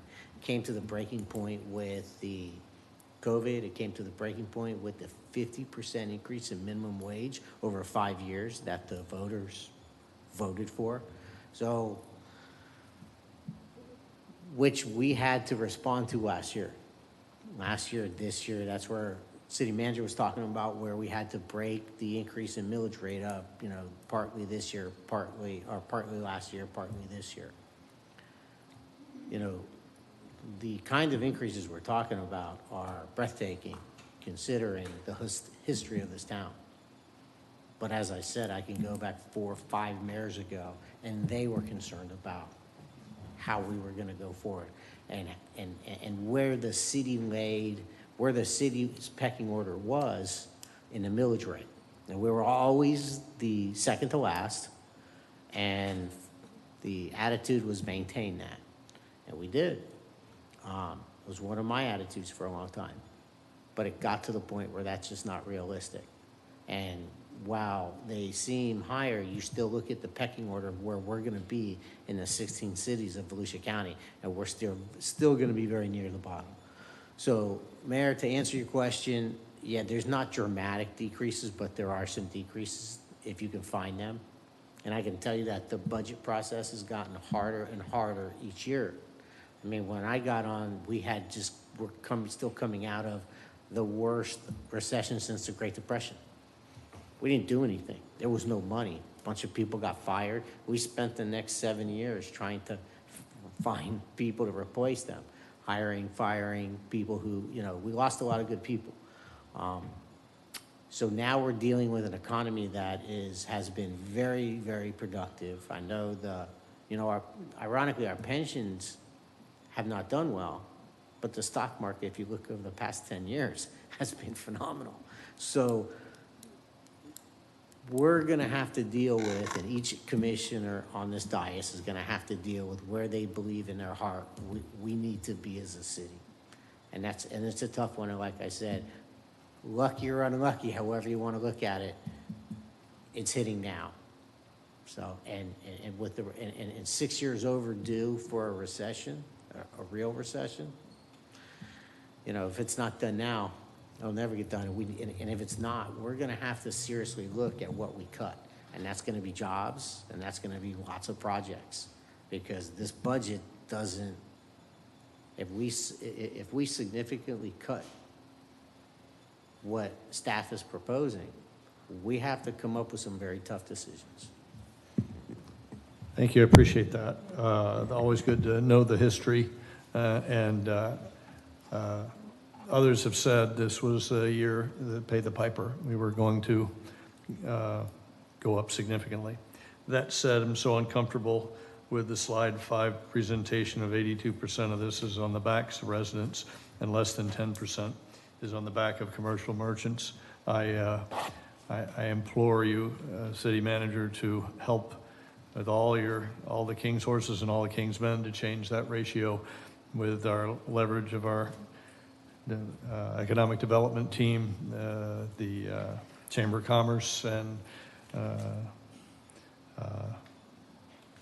all of the county resources that we have to bring things to change that ratio. That's not sustainable. It's not healthy for us. I am reluctant to be the first to go for a 10%, 10+%, nearly 11% increase of all the previous work. That's tempered by two things. City manager says that 4% of that is structural increases that we don't get a choice on, and are entitlements, if you will, similar to the Congress. And the other part of that is what Commissioner McGurk talks about, which is the demographic change and the demand rate of people that now are our residents asking for premium services versus what we grew up as was a cheap and cheerful, I don't want to pay much and I don't want much town. So I am very much on the fence because of voting in favor of a 10+% millage rate increase. That's tempered by the need to get into producing for the residents what the demand seems to be. And welcome anybody's comments on that. Mayor, just for history, since you asked about history,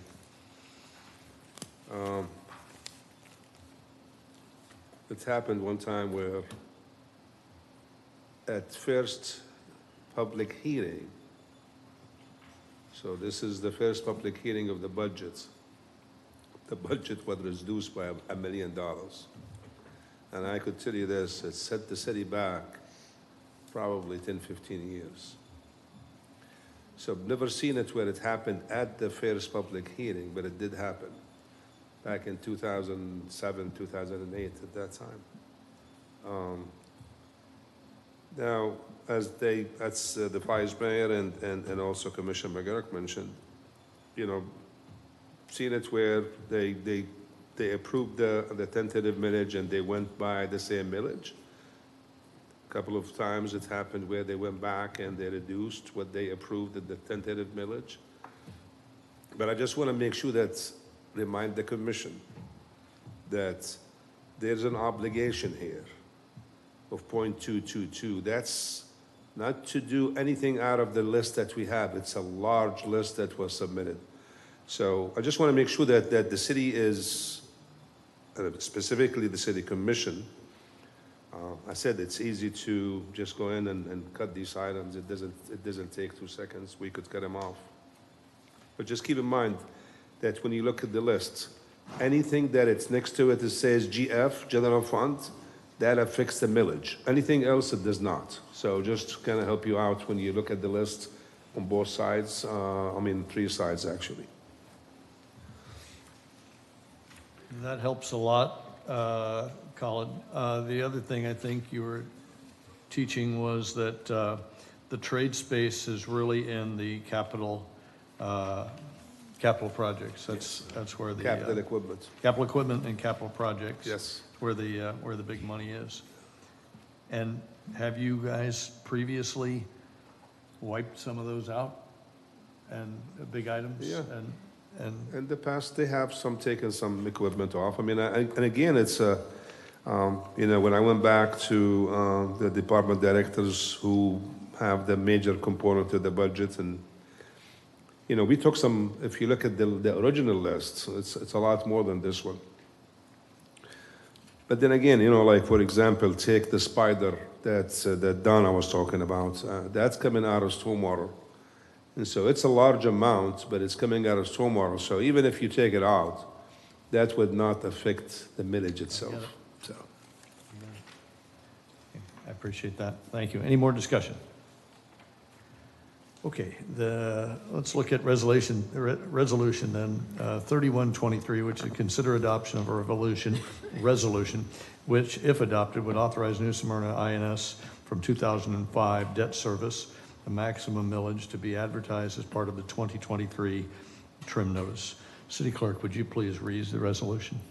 Resolution number 3123, a resolution of the City of New Smyrna Beach, Florida, establishing a proposed fiscal year 2023-24 INS 2005 debt service maximum millage rate, providing for conflicting resolutions and providing for an effective date.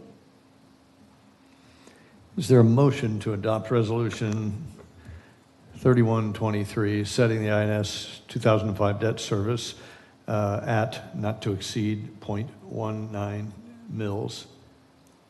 So move. I have a motion to Second. approve. We have a second. City Clerk, please call the roll. Commissioner Martin? Yes. Commissioner McGurk? Yes. Vice Mayor Hartman? Yes. Mayor Cleveland? Yes, Thank you. the motion has been adopted. And then we're on to Resolution 3223. Consider the adoption of a resolution, if adopted, would authorize New Smyrna INS from 2018 debt service maximum millage to be advertised as part of the 2023 term notice. City Clerk, would you please read the resolution? Resolution number 3223, a resolution of the City of New Smyrna Beach, Florida, establishing a proposed fiscal year 2023-2024 INS 2018 debt service maximum millage rate, providing for conflicting resolutions and providing for an effective date. Thank you, ma'am. Is there a motion to adopt Resolution 3223, setting the INS from 2008 debt service as not to exceed 0.0990 mils? Motion to approve as read. Second. A motion and a second. City Clerk, please call the roll. Commissioner McGurk? Yes. Vice Mayor Hartman? Yes. Commissioner Martin? Yes. Mayor Cleveland? Yes. Thank you. Resolution number 3223 has been adopted.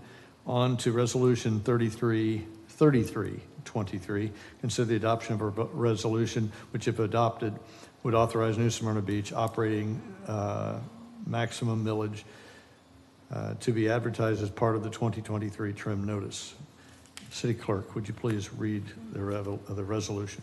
Resolution number 3323, a resolution of the City of New Smyrna Beach, Florida, establishing a proposed fiscal year 2023-2024 general fund maximum millage rate, providing for public hearing dates for budget adoption, providing for conflicting resolutions, and providing for an effective date. Is there a motion to adopt Resolution 3323, setting the proposed millage rate at not to exceed 4.4586 mils? Motion to approve as read. Is there a second? Second. There's a second motion and a second. Madam Clerk, please call the roll. Commissioner McGurk? Yes. Vice Mayor Hartman? Yes. Commissioner Martin? Yes. Mayor Cleveland? No. Resolution 3323 has been adopted. On to Resolution 3423. Consider the adoption for a resolution which, if adopted, would authorize a stormwater assessment of $8.4 per month, the equivalent resident to the equivalent resident unit, or $101 annually, to be advertised as part of the trim notice as a non-ad valorem special assessment. Would you read the resolution, City Clerk? Resolution number 3423, a resolution of the City of New Smyrna Beach, Florida, setting the proposed stormwater utility fee at $8.417 monthly or $101 annually per equivalent drainage unit, establishing the equivalent drainage unit for non-residential and multifamily properties, providing for conflicting resolutions, and providing for an effective date. Thank you, ma'am. Any discussion on that? Okay. Motion to approve is read. There is a motion to approve and adopt 3423, setting the proposed stormwater utility fee at $8.417 per EDU per month, or $101 per year. Is there a second? Second. Madam City Clerk, please call the roll. Vice Mayor Hartman? Yes. Commissioner Martin? Yes. Commissioner McGurk? Yes. Mayor Cleveland? Yes. Thank you. 3423 has been adopted. Resolution 3523, consider the adoption of a resolution which, if adopted, would amend the FY 22-23 budget for the addition of a full-time school resource officer at New Smyrna Middle School. We've got Chief Feldman here to give us a report. Chief, have you got a report? Okay, good evening, Commission. Good evening, Mr. Mayor. So this is a new program. I came across the fact that the county, through a partnership between the sheriff's office and the school board, has allowed municipalities to adopt a school safety officer for the middle schools, and the county is paying half of the salary to include benefits of that officer during those that time of the year that the officer is assigned to the school. So we begin negotiating with the county, and we have drafted a contract which you'll see attached to the agenda item. We are looking for your approval to add this position both for the rest of this year, that they'll be implemented at the beginning of this upcoming school year here just in a couple of weeks, and then in the coming years. So the county will pay $24,442, and the city will pay $60,000. That is because, of course, this is not the entire calendar year, it is just the school year. The school safety officer will be assigned to the New Smyrna Beach Middle School from 8:30 to 4:30, Monday through Friday. This is a second youth position for the police department. We have long had a youth officer position, and our youth officer position is going to be taking on the new duties of the LEAD program. If you remember, I previously briefed the commission that the LEAD program was the replacement for DARE. We've already met with all of the principals in the city, and they've agreed to allow us to come back into the classroom to teach this updated curriculum. The school safety officer will be assigned full-time to the middle school. The youth officer will go to all of the schools.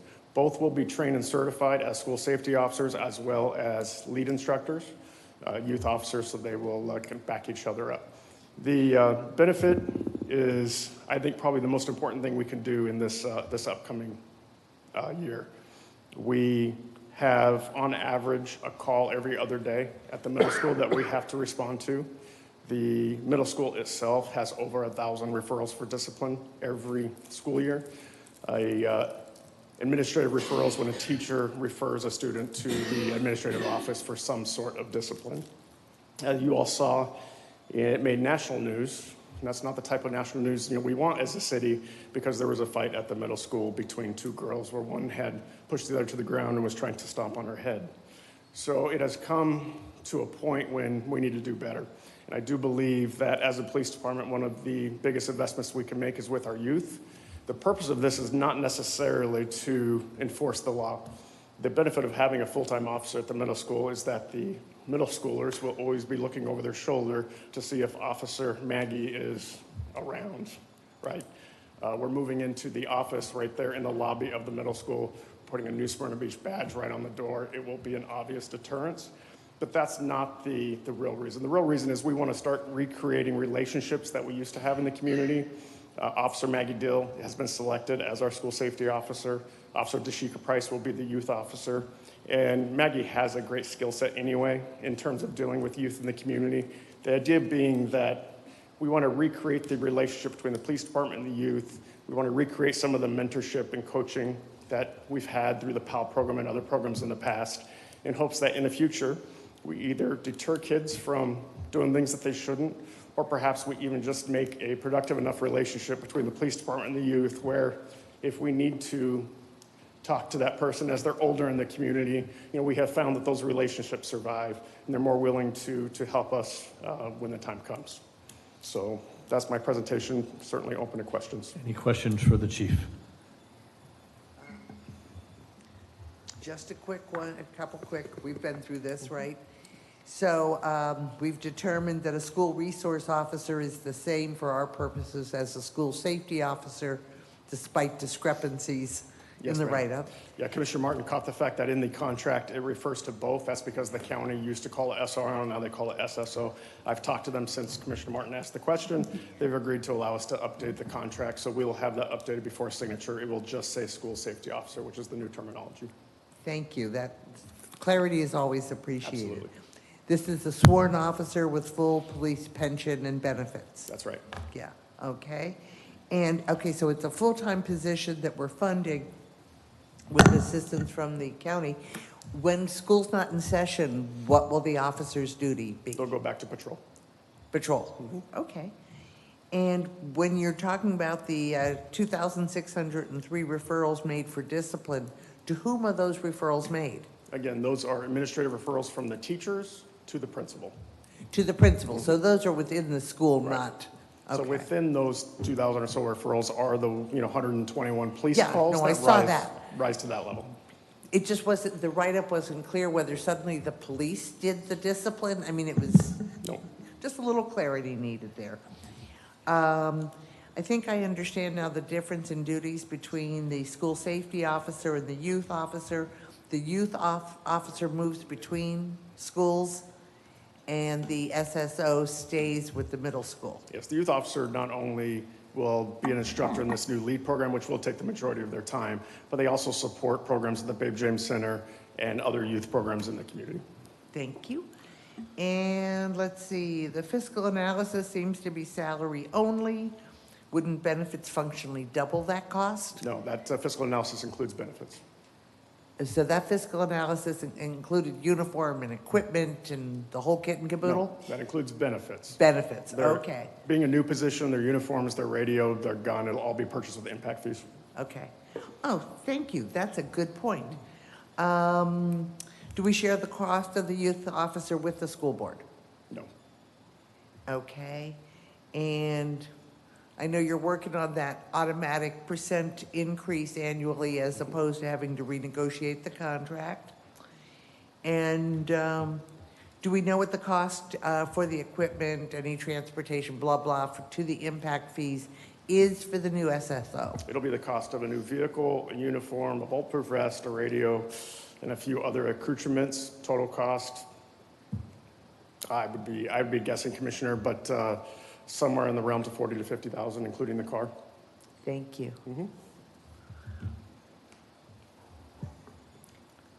And just for clarity, we are looking for 2 motions on this item. It's written as the budget resolution, but we're also looking for authorization for the city manager to enter into that contract on behalf of the city. Thanks, I got it, and we'll do that. Any other questions from any other commissioners? Commissioner Hartman? So the salary that you've negotiated, is that comparable to what SO gets for their safety officers? So it is, Commissioner Hartman, it's based on the salary of a police officer. Are currently police officers within $1 an hour of a deputy, so yes. Okay, so this is a new position, it's not, we're not taking one away from the SOs? No, that's right. This is a new position. This is strictly a New Smyrna Beach position, of which they've agreed to provide us with a stipend for the fact they'll be in the school during those hours.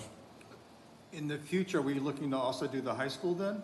No, the county maintains SRO president, I'm sorry, see, I'm using the old term, SSO presidents in all of the high schools, but they are not willing to expand that to the middle school. So this is picking up that piece, as other cities have done in the county. So then my question to Khalid is, if we're going to fund it this year, where's the money coming from? General fund. Okay. We seem to be going there a lot lately. Do you have staff currently that you could fill this position until the end of the fiscal year and then have it a new budget item for the next fiscal year? We really don't, Commissioner Hartman. I would just say, so I took a look at our salary funding for this year. We are under burning by 10%. We expect to have a 10% savings at the end of the year. So this would be funded out of our current salary dollars for this year. But next year, it would definitely be a new position. It'd be budgeted as such. So it wouldn't have any more effect on the general fund because it's already in your budget?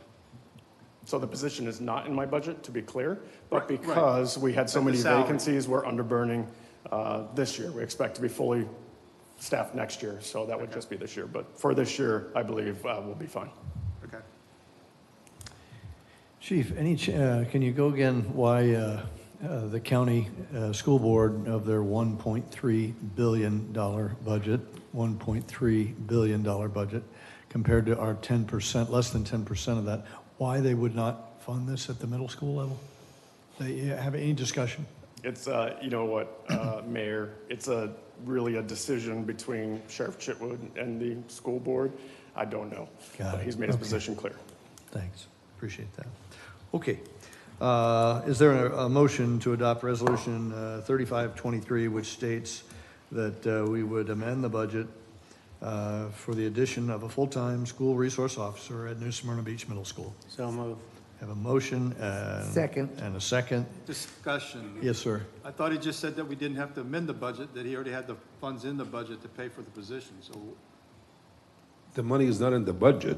That's why we have the budget amendment. It's coming out of general fund. He just said that he had money in his salary line that he could afford it Yeah, out but of. he has to do a budget amendment to transfer it, am I correct? So I think the best way to explain that, Commissioner, is it comes out of the general fund, and then we'll be reimbursing the general fund with our underspent salary dollars at the end of the year. If that makes sense. So it's a transfer. Yeah. It's the shell game. You bet. Okay, we have a motion. I think we have a second.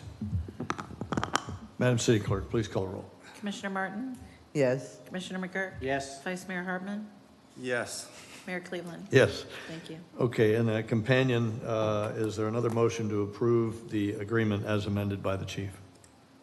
I'll move to approve the agreement and give the city manager authorization to execute the contract. Second. All right, we have a motion and a second. Madam City Clerk, please call the roll. Vice Mayor Hartman? Yes. Commissioner Martin? Yes. Commissioner McGurk? Yes. Mayor Cleveland? Yes. Thank you. Thank you very much. Both approved. On to the Women's Club building update. We've got CIP Coordinator Chad Gibson here. We're ready for your update there, sir.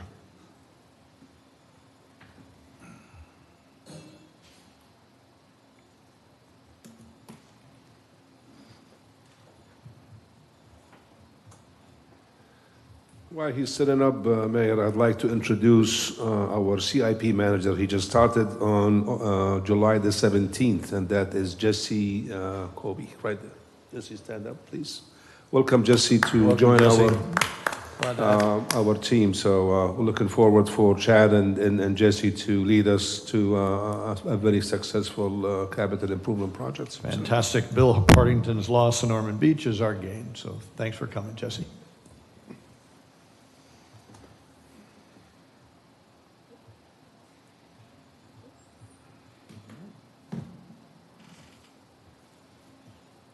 So, thank you. Just a status update right now for the Women's Club. We are currently, after the last commission meeting, we have moved forward with starting the process of finalizing all the contracts and what the costs may come from each one. So right now, after going over architect engineer contract of $88,779.17, the actual cost has been $87,267.48. The construction contract was for $1,128,795. The actual cost has been $301,031.41. The administrative services was $37,421, and actual cost was $37,421. For total, it was for $1,226,424.94. The actual cost is total now for $400,025 and $425,699.10. And right now, we are also pursuing, we have reached out to for our state grant that we applied for as well for extension. We are going after reimbursement for the construction contract of what the actual cost is of $301,031.41. Any questions for Mr. Gibson? Mayor, before we go to there, just I want to, I know that Ron and Chad have been in negotiation with the contractor to close the contract off. I'm not sure if they have reached out to find a number, and if you do, I think it's good to bring it up. Yeah, the $425,000 figures represents the total cost, which includes the walkaway cost, which was about $142,000. So that the 425 was the total expenditure of the project. We're now have severed with the contractor. We have no additional costs pending on this project. As Chad indicated, the state is giving us the opportunity to submit a letter from our billing official indicating, in his opinion, that the building is no longer economically or physically salvageable. They've indicated, based on a review, we may be able to recover at least a portion of the construction costs that we incurred to that. So that will reduce our overall expenditure and get some of those monies back in the coffers. There will be future consideration on for what you want to do with the disposition of the property at a later date. We're finalizing some numbers, and we'll be bringing that option to you in the near future. So I think all we voted on last time was to halt. And we haven't decided anything past that, whether demolition or go Correct. back to fixing it up or whatever. And so that's not, we're not that far down the road on it. Several letters and cards have come in from residents about, we've had the building inspector, as you say, has done his due diligence. I understand there are historical building experts that are in that business to saying what you can rebuild versus what is not worth rebuilding. And a couple have been recommended. Is there, I don't know if there's any interest or by the commission or what your advice is between the staff and engineering team about having a second opinion of a historical expert come in and say, okay, for this much you could do that, or whether we're down the road enough to say, okay, no, we're done. I think, Mayor, at the last city commission meeting, when the commission directed staff to actually stop the contractor, so we were trying to stop the contractor, but then it becomes at a cost of, I think it was $340 a day. And then the discussion went on to, why we should be paid, we should stop the contractor. That's what we did at this point. Now, having a second opinion, I don't know what the second opinion is going to tell us. We know what it needs to be. It's just a matter of money. I mean, you take a look at this building. This building, if you've seen it before we moved in, was estimated at $3 million, $4 million. We put over $6 million in this building. So the question is not about a second opinion. What can we do with it? We know what we can do with it. I mean, it's the contractor is there. The designer is there. He told us what needs to be done. It's going to cost this much. So the question is, it's us. Do we want to spend whatever the $2 million, $3 million, $1 million to restore it back to the original condition or not? The building is really, it's in a dire shape of deterioration. And I think Commissioner Martin, she mentioned it's a demolition by neglection. But again, it's always comes to the cost. Do we need to do something with the building? And we didn't have the money, so. So what is actually, I'd like to hear the actual number of what it would be to restore the cost of it, because a lot of people are throwing around a lot of numbers. Yeah, well, they have the numbers. The actual number to bring the building back is near $3 million. So far. So far, yeah. There's further investigation that could have been done that would have expanded upon that. That was a conservative number based on the factors that we know at this point in time. Could I ask if the current construction utilizing, is used a lot? We did a study in 2018 and said, this place needs a lot of work. And we never really got around to it. By September of 2019, we could no longer safely rent the facility out. So it's not just money that we've started with this year. We've been at this for 5 years at least, right? A drab here, a drab here. But when I have to ask, was anything done to update prior information before construction started in June of 23? I mean, you look at what was done in 18, May of 18? And 2020, okay. We start the project in 18, but don't really get very far. It just sits there, right? So we get a grant in 19, we get another grant in 21. We have a design contract in October of 21, but we don't even start construction until 23. And how many hurricanes occurred for that property during those years between when we started the project and did nothing to it, although I think we did tent it for termites, right? We did stuff. Let me give you, let me say something about this. A couple points I want to make here. Number one, there was mention, someone threw around the word demolition by neglect. Wasn't demolition by neglect. We're sitting here today with a budget problem. We need to spend a lot of money. And we're looking at a big increase. So let me finish. So it was also asked, are there any big ticket items that have ever been pulled off the budget?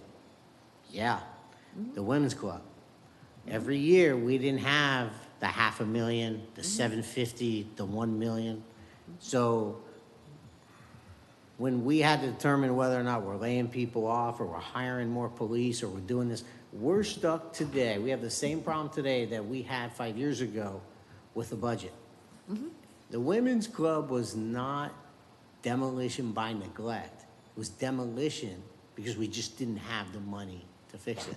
Well, the end result is the same, and and I'm just suggesting that maybe the boat has sailed and we got to cut our losses. And that very well may be the case, but I want people to understand the history of that and how it applies to what we are dealing with here today, which is, what are we going to cut out of this budget that down the road is going to either cost us a heck of a lot more money or we're going to have to disregard it. So these are the tough issues that we end up dealing with down the road when we do not have the money in the budget we ultimately like. You know, we have to be responsible with the taxpayers' money. And so, and this also segues into, we refer to homeowners and their demolition by neglect. You know, it's a very negative connotation. I would not refer to what we did as a negative bad thing. We were trying to be prudent with the taxpayer dollars, just like, so there's, the reason I'm bringing this up is because we refer to homeowners as who have historic properties. Well, those people, they, demolition by neglect, they never took care of the properties. They're just homeowners that have an old home that can't afford to put the $500,000, million, or $2 million to redo a historic home. So, you know, I love that these issues have come up recently because it reflects on the challenges that we have when we start forcing people to do things with historic properties, or we refer to them as bad homeowners because it was demolition by neglect. So it's just a real world situation that we were in 5 years ago leading up to this point and that we're in today going forward with various other properties. So I just wanted the irony to be understood. I'm not blaming anybody, I'm not jumping on anybody, but it's when we deal with this budget that we're gonna have to come to God with, we're gonna have to make decisions that can negatively affect future historic buildings that may ultimately end up being taken down. So it all works together. Well, again, I'd like to suggest, my understanding is that there are no ramifications to the city from the National Historic Registry if we sell the building as is and hope that someone prepared for preservation takes on the list. So I'm just suggesting, since we cut our losses and try to find somebody else who is prepared to start work now, may even be able to take advantage of some of the design work that we've done, the contract, any of this, and hope that somebody else takes it on. I don't think that we as a responsible city entity can continue to put what undoubtedly will be today's amount of money, and then we'll see it in a couple of months, a change order, and then 3 months after that. I just don't think it's responsible for us to try to continue down this path, but wouldn't it be great if we could find somebody who is prepared to do it? If I may, if the commission at its next meeting made a motion to authorize demolition, our local historic ordinances require that we do that exact thing that you said. We have to put it out for a proposal for sale to restore it as part of the process.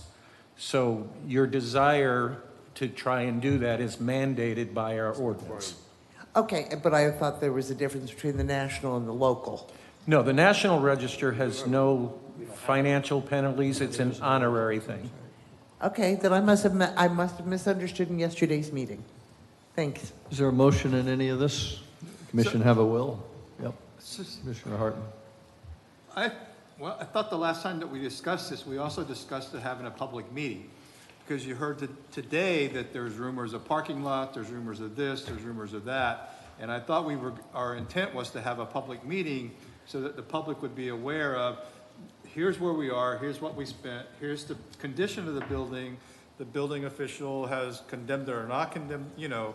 And so that's where we are, and the options are sell it, demolish it, you know, to someone else who may want to do that. And there may be somebody in the public who has a charitable organization or who may be interested in it, and that may lay the groundwork for that. But, I mean,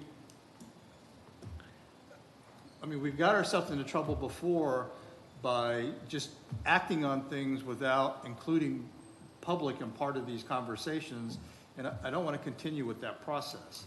I thought we had discussed amongst ourselves and had a consensus is that there would be some form of a public meeting to give the residents an update on the process and where we are and what those options are. And if I may, you're absolutely correct. The only difference is, at that time, the commission did not make a decision to stop the contractor.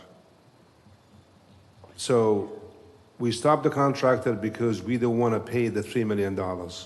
So the purpose of having the public meeting at that time to see what the public would like us to do. Here are the options. We could do this, we could do this, or we could do this. But right now, we stopped the contractor. So if I go and have a public meeting, what options am I proposing? I don't know, what options are you going to propose to us?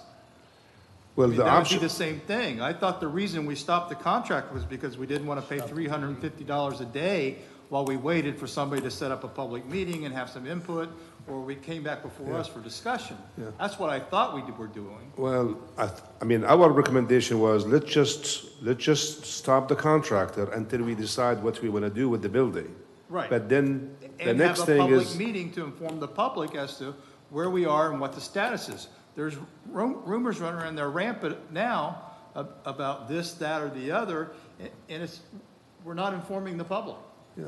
We're not informing the constituents. but that's my point, is the decision was made to stop the contractor. If we did not stop the contractor, if we just held the contractor, say, hey, hold on, go on pause until we decide what we want to do, I agree with you.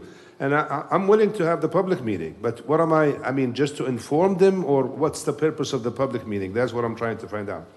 But haven't I read 3 or 4 different times in places where we have the options to continue on, to demolish the building, to, sell the building, and there's a 4th. There's 4 different options. What I'm saying is, I know these options. No, but what I'm saying is that when we're talking about the public knows nothing, and I'm saying, I'm reading public documents that show 4 different options, so I'm getting a little confused between knowing nothing and being given 4 options. So my advice to the city manager would be, I do remember the consensus, and even if it were misguided color by thinking that is not an option after we halted the work, we feel, I think today, that we would like to have options presented and have the citizenry involved in hearing or getting the opportunity to reply to what that is. I think you're going to find 2 things. Variety of speculation, and then the vacuum of leadership, it'll swirl. And the second one is you'll have a variety of opinions, at which point the 5 of us will have to vote. So if you would, sir, I think if you arrange a meeting, that would be huge. I'd be more than happy. I just need to know, when we asked him, we say here the options, is the option of preserving the building as an option? It's not. So that's what I need to know. I'm going to go tell them, okay, here are the options. I demolish or I sell it. And then somebody else would demolish. I mean, that's the only 2 options you have at this point. So I just need to know, preserving the building is not on our in our umbrella at this point. Am I correct? Because that's what was decided by the commission, that we are going to stop the contractor. We're not willing to spend the $3 million to restore it. it wasn't that clear, in my opinion. It was, stop the bleeding. I don't want to pay $3 whatever a day, and we'll come back to it. Now, in the long run, maybe a higher cost option. That what we did was to stop the music, and I did not hear, and we would never restart. I did not hear that. So I think that's an option. It's a high cost option. What would the purpose have been of stopping it and then in the future restarting? Why would we have made that a possibility? Yeah, because I didn't understand restarting as a possibility, so I thought maybe I missed something. No, I don't think we ruled out that possibility. May I add something? Sure. Mayor, you know, there's also, when it comes to the grants, for ECHO grant, we're going to be losing the funding just on timeline alone. So we will be incurring, say if this project was to move forward, we're going to be enduring more costs towards this project because we're just not going to hit the time frame that they want. And they made it clear that You mean, should we go forward, we would have to reapply for ECHO? I would say we would lose that grant Sure. completely. So am I clear on the direction, city manager, is to have arrange a city meeting with the public where we can discuss the options, and please relay what you think those options are, Colin. Okay, before we go to the time and expense of arranging a city meeting, could I hear what Colin thinks the options are and what would be accomplished by the city meeting? I need to hear the options from the commission, because I'm really confused at this point. That meeting, we took it as, because we end up paying $142,000 to the contractor to close off the contract. If I took this $142,000 and I divided by 340, Could I suggest that perhaps the two options are whether we demolish it and use the city land for something else, or do we sell it as is in the hopes of getting somebody else to preserve it? Those would be two reasonable options, true? sure, absolutely. Okay, so maybe those are the options that we need to discuss. So if I took the 142,000 that we paid, would pay in the contractor to close off the contract, and I divide that by $340, I get 417 days. So the idea when we presented it was, let's pause until the commission really do the public meeting and see what the thing, but that did not happen. So that's why, I mean, unless maybe I misunderstood, at this point, I don't know, I mean, to go and tell people after we stopped the contractor, we went to the state, we went to the county, we said we stopped the project. Got it. I'm fine, I'll Very have a good. public meeting, that's no problem. I mean, it's not a big deal. I want to make sure that that's the will of the commission. Is it the will of the commission to have a public meeting or to proceed because we've got two options and decide on those two options? I would prefer that we just proceed with the two options. Is there a motion in there? I'll make a motion to proceed with two options for this property, either demo and figure out a new use for the property, or my personal preference, which is to offer it for sale with the hope that somebody will take it as is and then restore it. Second for discussion. Excellent. We have a motion and a second. Commissioner McGurk. Your motion was to see if we could sell it or see what other options we have. I'm not sure why you No, said on the that. two options. One, we could just say we're going to demolish the building and use the land for something else, or we could offer it for sale as is with the hope that somebody else takes it on to restore it, with my personal preference being sell it as is with the hope of restoration. That's, Okay, so is this motion going to include a public meeting? I'm unclear on the public meeting. I'm not sure the purpose of the public meeting, so I just said we have two options.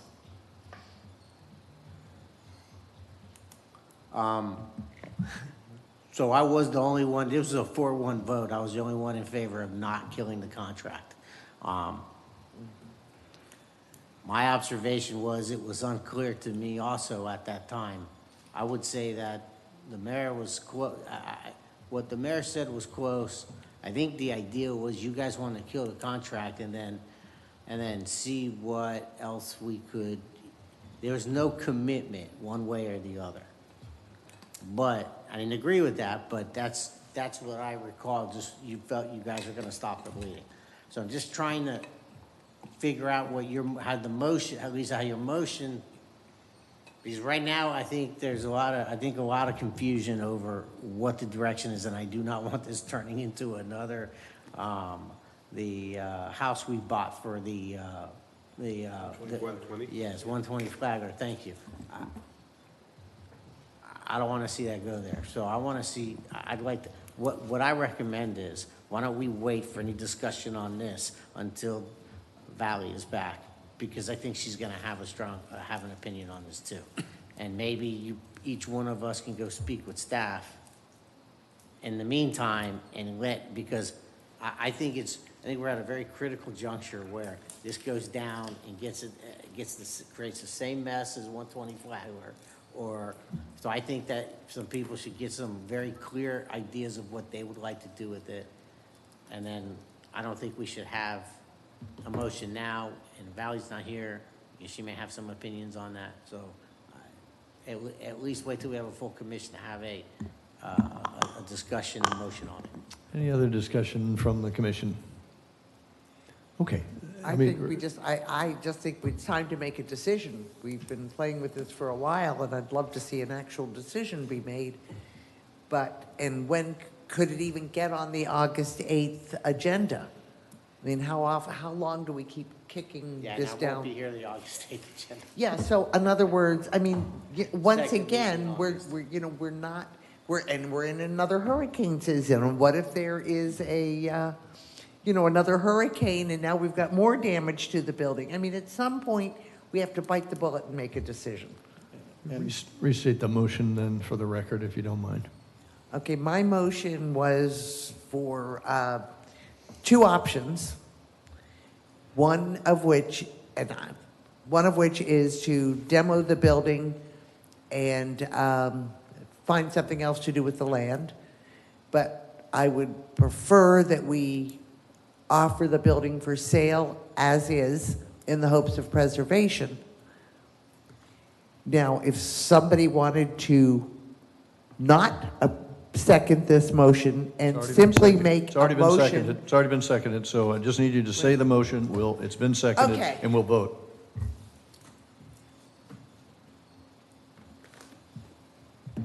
Well, I'm restating it. What I'm stating is that we have two options, but what I'm not clear on is whether we are deciding which option to use tonight or whether we're using those two options for a public meeting and a decision at some unknown time in the future.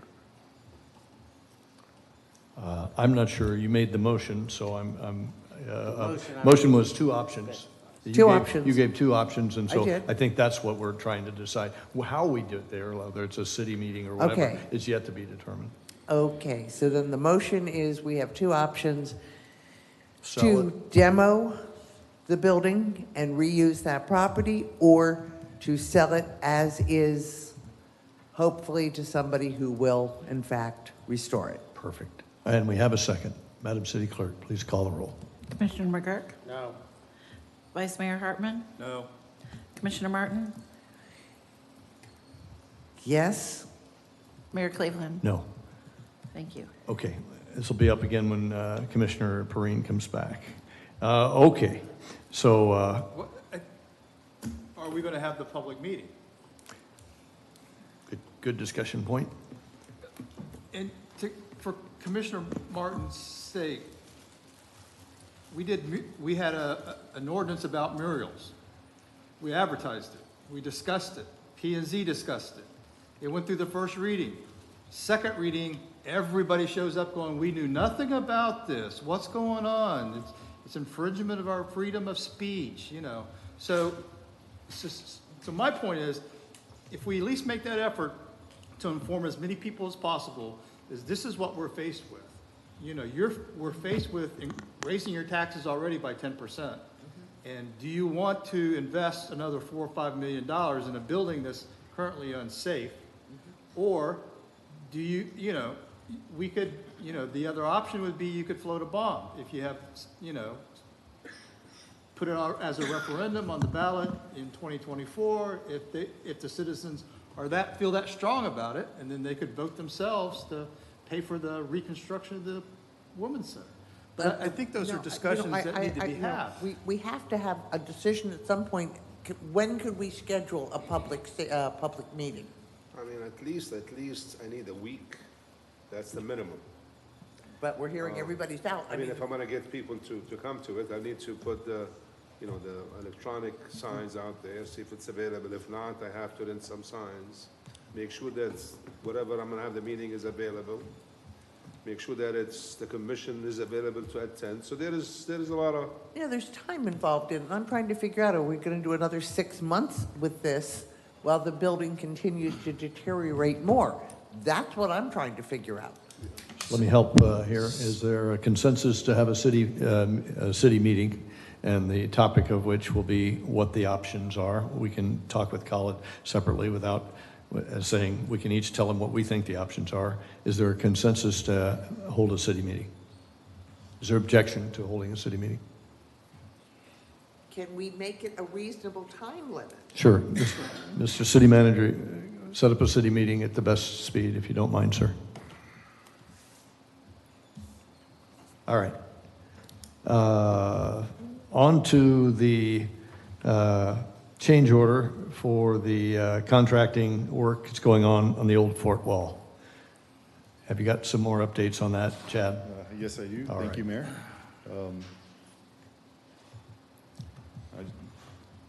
Just to give you a kind of overview of what is happening right now, we were unable to excavate beforehand, so we had unforeseen conditions for the fort wall. We believed it to be one singular wall that was similar in size all the way down. Currently, we have found that it's actually two walls, and we have to determine if those walls are connected.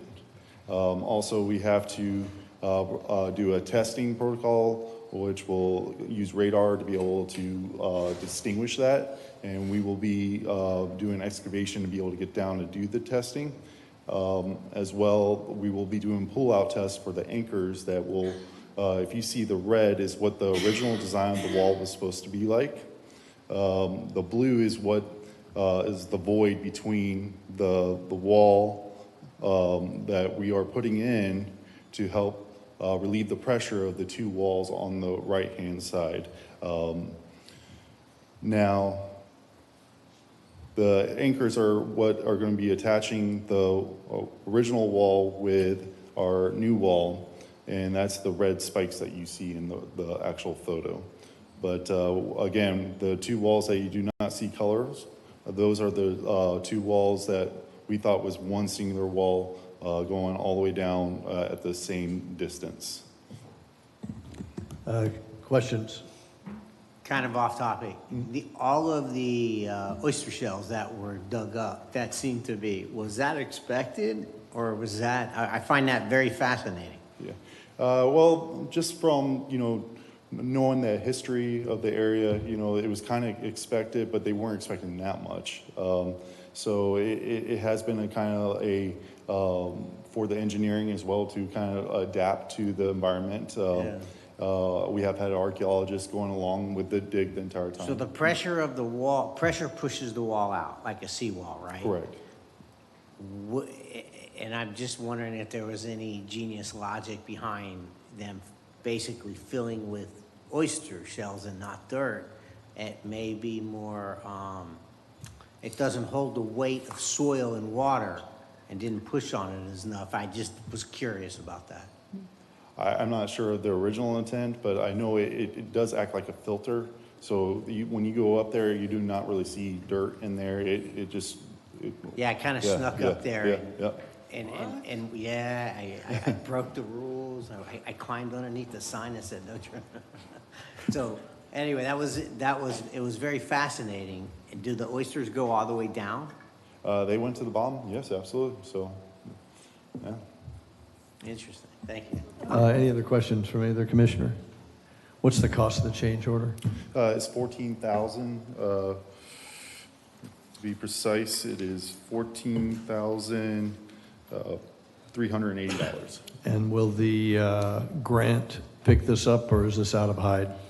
This will be from the, well, the grant is for 900,000, so right now this would be at 897,000 where we bring up the contract, so yes, the grant. Grant will cover this. Mhm. Okay. Do you foresee any other change orders? It is, with this project, it is one of those things that, you are adapting to the environment as you go along. So I do see future change orders, but this is the major part right now for it.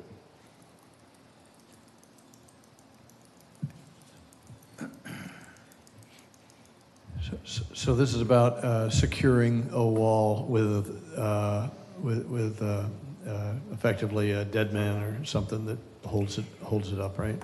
It will be the red wall, the red drawing actually on here is what the plan is to be. And again, this is going to be something that's probably going to adapt in the future. After we get this change order and we are able to establish the test of that these two walls are connected and that they're able to redesign, well, not totally redesign, use the design and adapt it to what you see. We are expecting whether it may be a little bit more concrete or maybe a different type of anchor cost. We do expect to see that. Again, it was unforeseen to have these. It was supposed to be a singular wall, one all the way down in similar size. So now we have two walls and it actually varies. So it's not one singular size going down. All right. Any other questions? Is there a motion to approve the change order to MGN Contracting? Go ahead. Move to approve. Is there a second? Second. Will the city attorney please call the roll? Vice Mayor Hartman, Yes. Commissioner McGurk, Yes. Commissioner Martin, Yes. and Mayor Cleveland. Yes. Thank you. The change order has been approved. Thank you very much, Chad, for your contribution here tonight. Okay, are there any other comments from the commission this evening? We'll start with Commissioner Martin. Comment. McGurk. All right, nothing with the vice mayor. If there is no further business, let's go over one more time. City manager, you've got the floor here in a second, but at a minimum, go through the subsequent dates and the activities at those dates, if you don't mind, just for the viewing public. Sure. August 17th, will be our budget workshop, and it's an all-day workshop. It's supposed to be from 9 to 4, but we will go on as much as that it needed at the time. And then we go into September. That will be our first public hearing. That is September 13th at 5 o'clock. That will be the first public hearing. And then September 26th at 6:30, that will be our second public hearing. September 13th will be the day after the city commission meeting, and it's because of the school board meeting. So, and August 4th, the finance department has to send the trim notice to the property appraisal office. As far as the public meeting, the earliest we could have it is August the 9th. I don't know what's in this building. I don't know if there is any meetings, but we'll probably hold it here.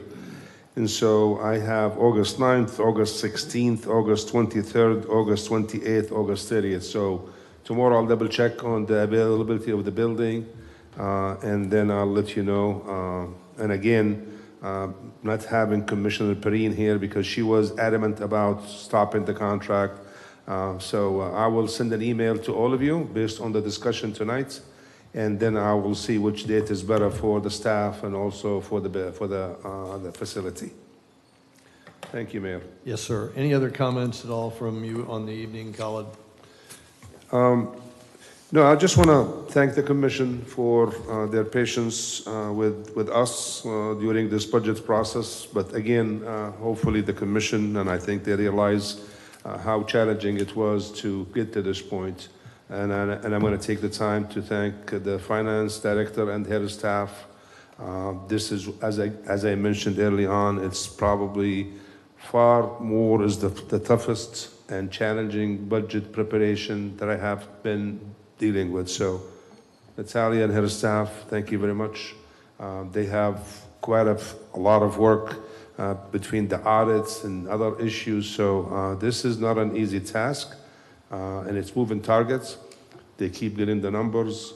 So just want to make sure that we thank them, and we cannot thank them enough. So thank you. Very, very good. And I'm sorry, one other piece of business you brought up earlier, Khalid, about we're all attending the Volusia League of Cities, and we need a delegate to go in and pose our votes. Would you make the commission aware of all that? Yes, I think I sent you the email regarding the Volusia League of Cities. There is the commission needs to appoint a delegate to vote on some of these issues. So I would ask the commission to delegate one of you who is going to be at the conference.